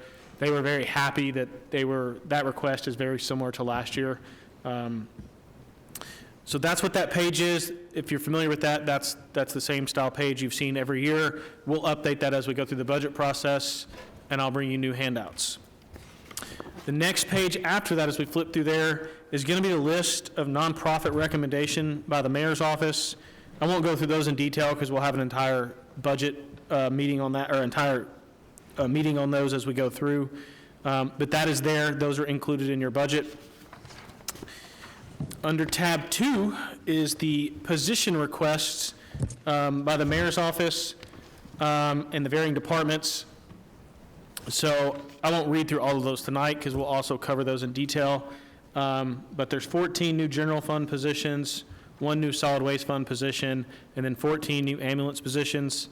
I will go ahead. I've already gotten a couple questions on this. I will draw your attention to the ambulance fund positions. Part of the main thing about that is that's the opening of the forensics center and the opening of the new EMS station on Weekly in Smyrna. So that's what all of those are for. Could that be pulled out? Could the forensic center be pulled out from ambulance? Well, No, I mean, just for, even if it's just for our use. yes, when they present their budget that night, I can have them, and I can present something that costs separate from that when we get to that budget night, when they present their budget, if that's, yes. And then you can see there, really, I've almost separated the 4 and 4, the 4 paramedics and the 4 EMTs. And we'll talk about it more when we talk about the ambulance budget.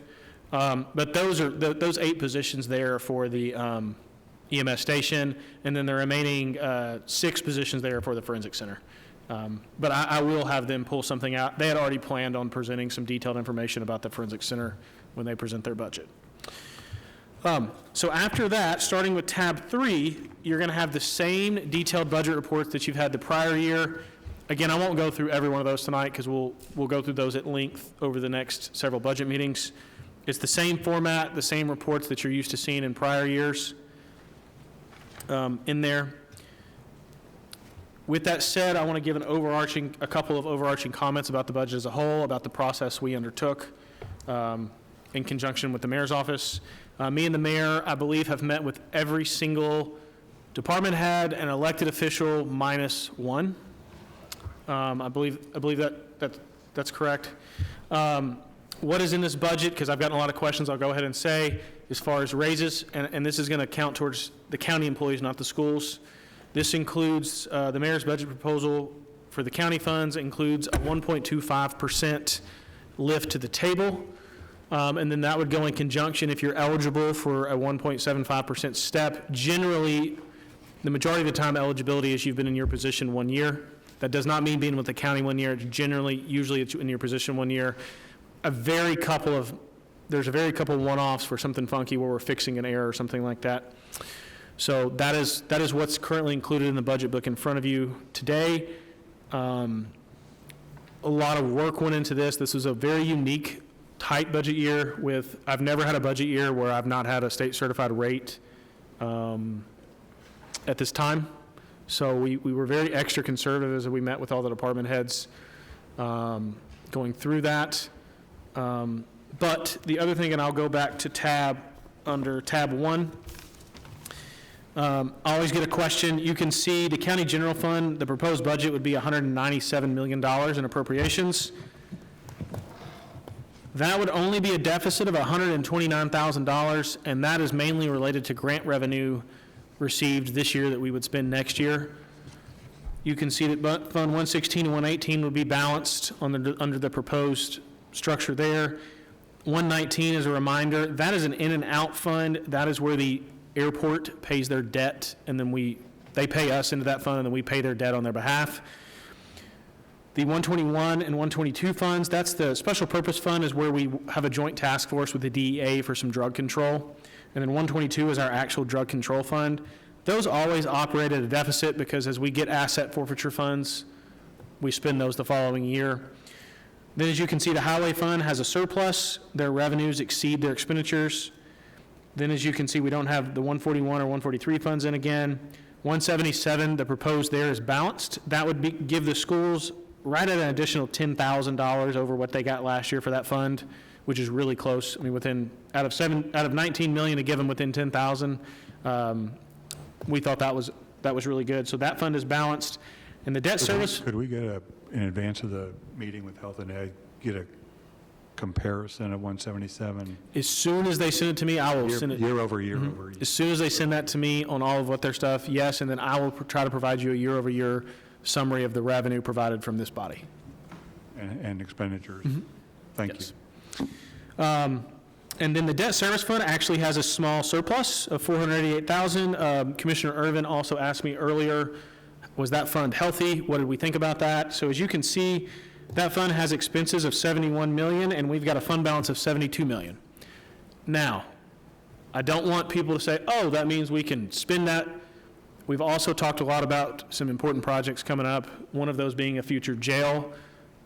So that is part of the reason, that is part of the game plan to fund the jail without a tax increase, is looking at that fund, trying to manage that fund, and as we manage debt. So while it looks like we have a small surplus there, we do, budgetary-wise this year. Part of that is a planned as we look toward funding a new jail within the next 5 years.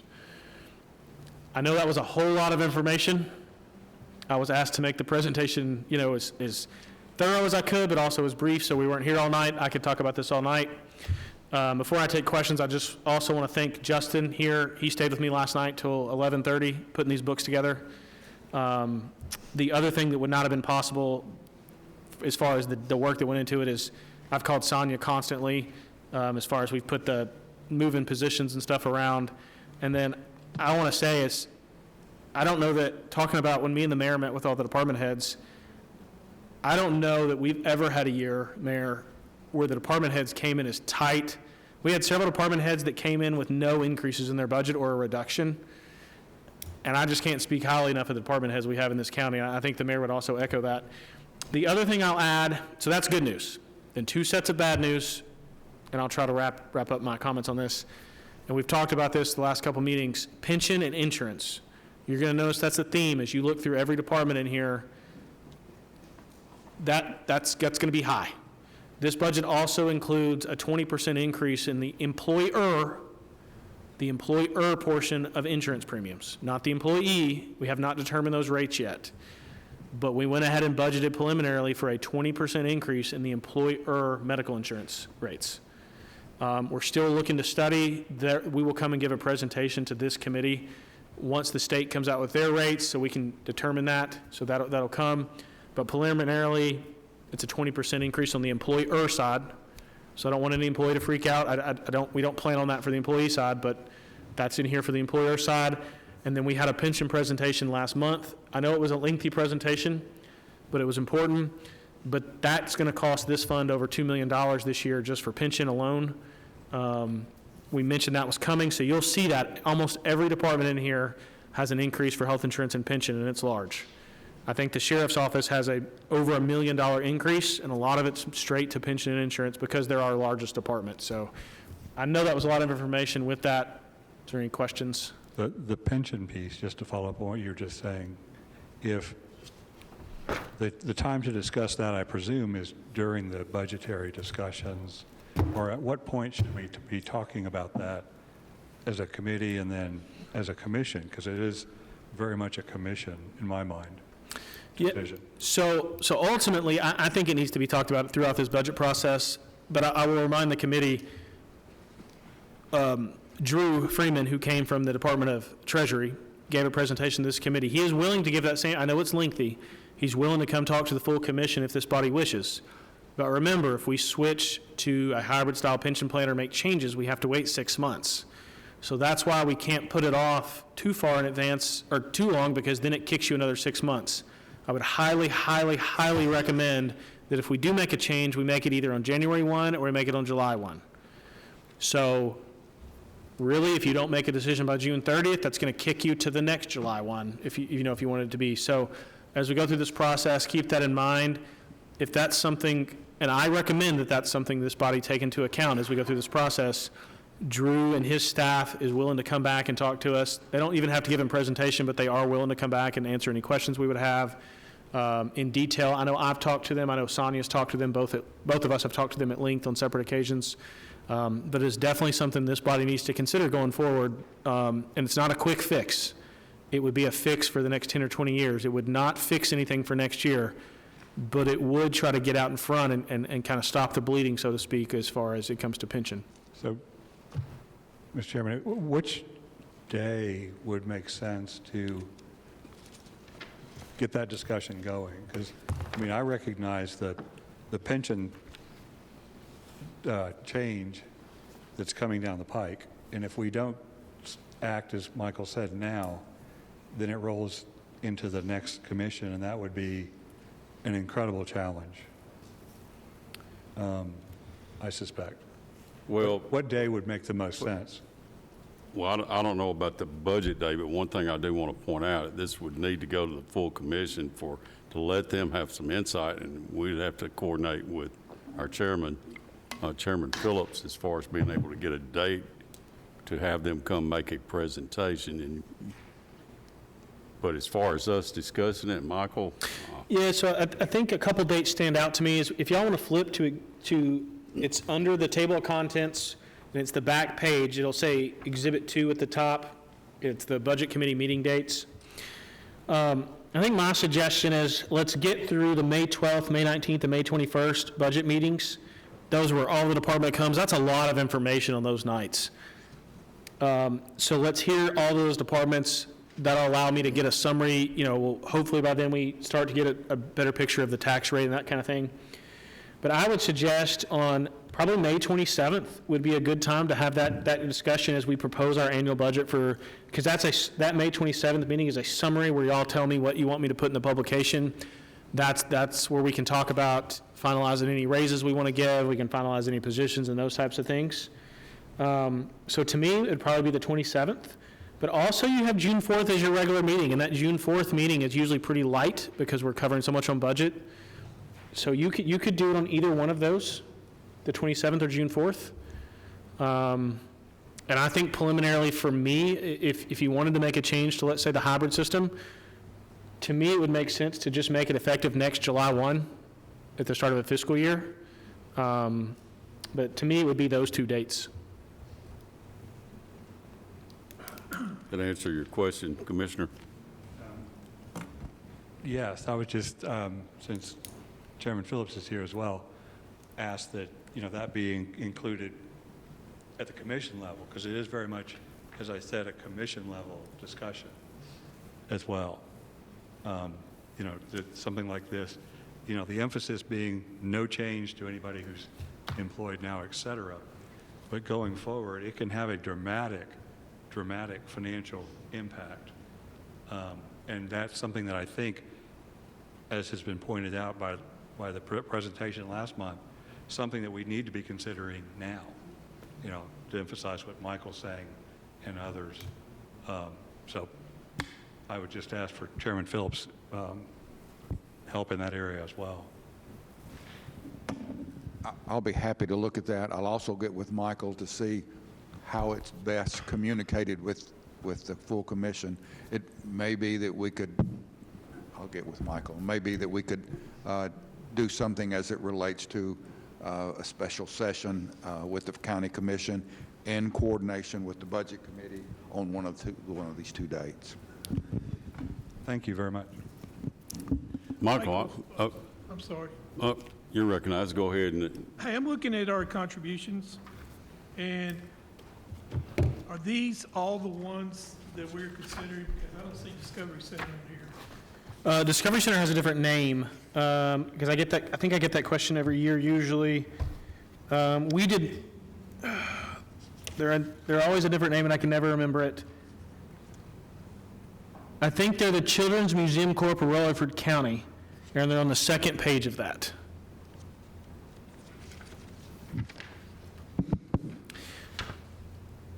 They're on the second page of the nonprofits. It's under tab 1, but it's on the second page on the back. And there's a line item for Children's Museum Corp. of Rutherford County, and they requested the same amount as last year, and the budget recommendation is the same amount as last year. Okay. Yeah.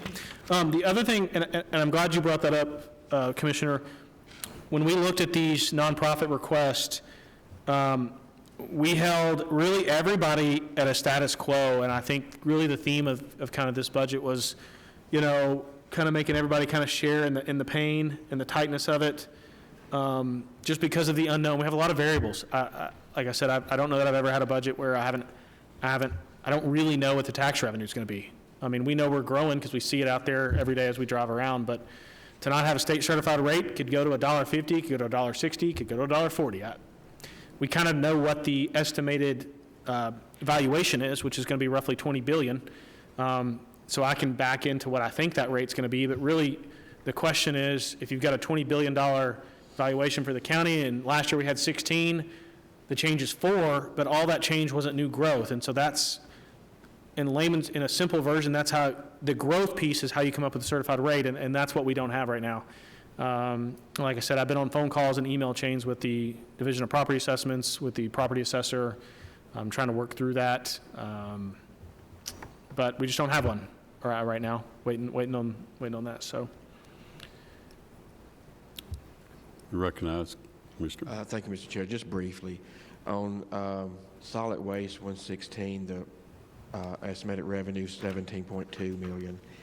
Does that include the tipping fees from the transfer station? Yes, and to answer your question very specifically, if you will go to tab 5 in your book, the first 2 pages there give you a breakdown of the 17.2 million, and so out of that, the tipping fees for the transfer station would be $9 million. Okay, so when I'm looking at tipping fees for the transfer station, this year, is that 5.7? That $5.7 million numbers is what we have gotten as of April. Okay, so that's moving it up to the... Now, I will also... 43110 instead of the... So we budget, we budget at what's called the major function level, or the function level, which is the 43110. There's something called the cost center level, which is the TSFR that you see right there. And so we're required to budget at the function level, but we actually keep track of it at a more detailed level so that when you ask me, hey, how much money is the transfer station made or how much expenses, I can tell you. But as far as a budgetary basis, we budget at the major function level typically. Okay, so the $9 million, that's the tipping fee from the transfer station. Yes, and we have a very, very small subset of some small tipping fees. You can see that so out of the $5.8 almost million that we got, and we had 47 that was not at the transfer station. That's from other miscellaneous collections. So But roughly that entire 9 million is going to be the transfer station tipping fees. Okay, I've got a few more questions on that, but I can just wait.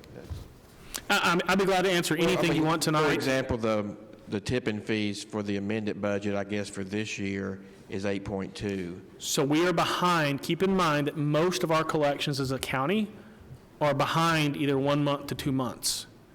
So for example, even that tipping fee that's 5.7, we probably, even though that's through April, that's cash collections through April, that doesn't mean we don't have accounts receivable in the books, which we do. I know we do. I looked. I know we have almost $500,000 to $1 million of receivables hanging out there that were due to us, because we do a net 30 for most of our credit payers. So keep in mind, that's, even though you're looking at through April, the collections, we report on a cash basis there, but you still lack more than 3 months worth of collections on some of your collections. Okay, but on the original budget. It was 4.7. 4.7, it's been amended to 8.2. That's correct. Is that 4.7, was that the transfer? We didn't, when we budgeted last year, we were super conservative. So if you'll notice, if you'll flip. So this is not landfill? Okay. So so if you're asking about the Republic fees, they are going to be under the next line item, which says surcharge host agency. Do you see that, the very next line there? So yes. that is the fees where we get our host fee from Republic. But all of and see that 43,110, all of that is the transfer station. Like I said, minus a very small percentage, and this year that would be 47,000. Do you see that there? I do. So we do collect some fees that are not transfer station. We have some hazardous waste collection stuff we do. We put a dumpster somewhere, that kind of stuff. And so that 9 million is reflected in the 17. That is correct. Now, keep in mind also that has an offsetting expense, right, for where we contract the waste to go off. So if we don't collect the revenue, then we're not going to pay for it to be hauled off either. So we have a full year's picture, because remember, we kind of had that slow ramp up for July and August this past year. And so we're now starting to try to get some trend analysis done there. Did that answer? Anyone else with a question? No, I've got a comment I want to ask. First of all, what was the exact raise that was recommended? I want to cover that because that's all the employees want to know that for sure. So right now, what's in the request in front of you is a lift to the pay table of 1.25%. 1.25. Yes. And then most, not all, but most employees are eligible for a step increase. And that step increase is roughly 1.75%. So most employees will get 3%, that's what's part of this recommendation here. There are some employees who have not been in there, because we'll get some phone calls tomorrow, me or Sonia will. There are some employees who have not been in their position for a full year. Some of those employees, per our current pay plan, are not eligible for that step increase. That's exactly why I wanted that repeated. So hopefully that'll help you some, Sonia. Now, I will say there are a couple of, every year me and Sonia find errors in here of somebody who, there's probably 10 or 15 errors were collected where we found somebody was not paid per their applicable degree, or just small things we clean up every year. But to answer your question, that's what's in there for the pay plan right now as part of this request. Okay, and the bottom line is the mayor has proposed a budget that has no tax increase. Of course, we've got some variables that might come out, but not knowing the certified rate problems. Correct. So if we go back to tab 1, and I will repeat that for you, there is no proposed tax increase from the mayor's budget. I, in conjunction with the mayor, both of us this is probably a joint proposal, we have both proposed moving pennies around. We haven't discussed that at super detail, but to balance everything out, to get everything balanced, we've proposed a movement of pennies. You can see those on that summary page there, but there is no proposed tax increase at this time. One last thing I want to say is, I have people call me occasionally and want to know why we have such a large surplus. And that will misread that, and I know you'll do a lot better job explaining this than I will, but basically in layman's terms, we will borrow money toward a school, and you'll see that money in that budget, and you'll say, well, what are we doing with all this excess? But we've actually committed that to build. Michael, you want to expand on that just a little? Yeah, so I'll talk a couple about surplus, because we get that a lot. We get a question about that a lot. Various types of surplus. So I also saw a recent article came out where one year we showed a massive increase, a spike, and the next year we showed a massive deficit. It was a report the Comptroller's Office put out. That particular report accounted for the borrowing for several schools, for the 4 high school additions and things like that. So one year we got the money, the next year we came down. But the other thing I want to comment on reserves is we look at fund balance here, and we talk a lot about fund balance. Fund balance is not cash, and cash is not fund balance. So, and I'm going to give you an example here, and the schools is a great example. So if we look at the schools, their fund balance right now is roughly $92 million. And that's $92 million is a lot of money. But that does not mean I have $92 million of cash. Because if you think about it, and we levy property tax starts coming in October. So from October to February, we have excess cash. Because we get, as you can see tonight, I reported we had 97% property tax collections on the tax roll. So from October to really February through March, we've collected 97% of our property taxes. But now starting in May, I don't get another 97% of property taxes. That cash doesn't come in. So now, if I'm on a cash basis, the school's payroll is $30 million. Just their teacher payroll alone is $30 million a month. So I have $30 million going out in May. I got another $30-something million going out in June, and I've got another $30 million going out in July, and another $30 million out in August. When we get to August, I'm spending all that cash down that I receipted through that bulk of property tax season. We also don't get any state money for TISA allocation in the months of May and July. So I don't have any cash coming in. So part of us having to keep a higher fund balance is trying to keep cash reserves for cash flow. Those of you that run a business know there's a difference on a budgetary basis for that versus a cash flow basis. And so a lot of times we're waiting on receivables. I think your question, Commissioner Gooch, was excellent, looking at we have people that owe us money for different various things, and the state owes us money all the time for different things. And so, for example, this natural disaster that we responded to in Redevelopment, we upfronted all of that to go do that recovery effort. And so I just don't want the people at home to think, oh, the schools have a $92 million fund balance. That does not mean they have $92 million in cash. Sometimes they have more than that, and sometimes they have a lot less. So as we look at that, just try to keep that in mind. The other thing that I commented on earlier was the 151 fund balance is very healthy.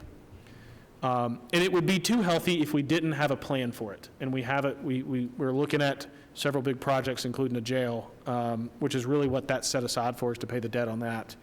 And I hope that answers your question, Mr. Chairman. It did, and I appreciate the explanation, because like I said, I have a lot of people ask me, well, why do we have, or why do we need these large reserves?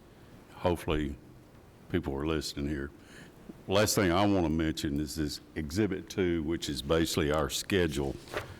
You may have already done this, but if not, please send a copy of this to each and every commissioner, maybe even put a copy in their mailboxes besides an email copy, if you don't mind.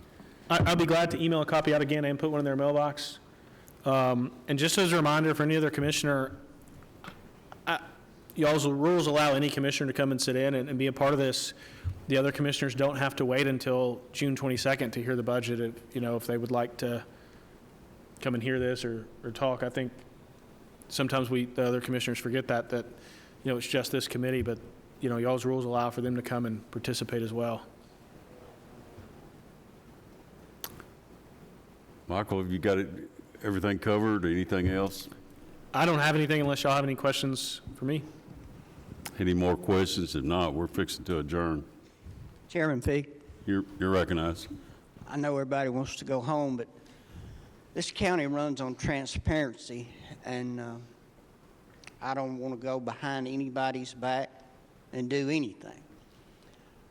I thought it would really be helpful for our incoming mayor to have a copy of this book, where he could get information as we went along and try to realize what he was getting into and try to absorb it.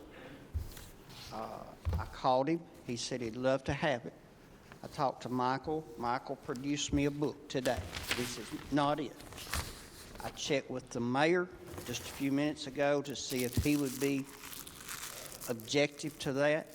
He said none whatsoever. He had already thought of that, just hadn't got around to doing it. So I give him the book. He's going to deliver it to Mr. Allen.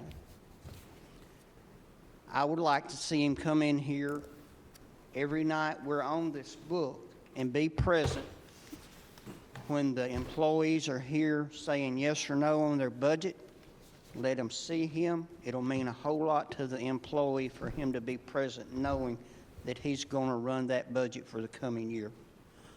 If there's anybody in here that objects to that, I'd love for you to tell me right now where I can back that up. But I don't see why you would. I personally think it's a wonderful idea, and I'm seeing nods everywhere, no objections. So please continue and do that. We'll move forward. Thank you. All right. Any other business? We're adjourned.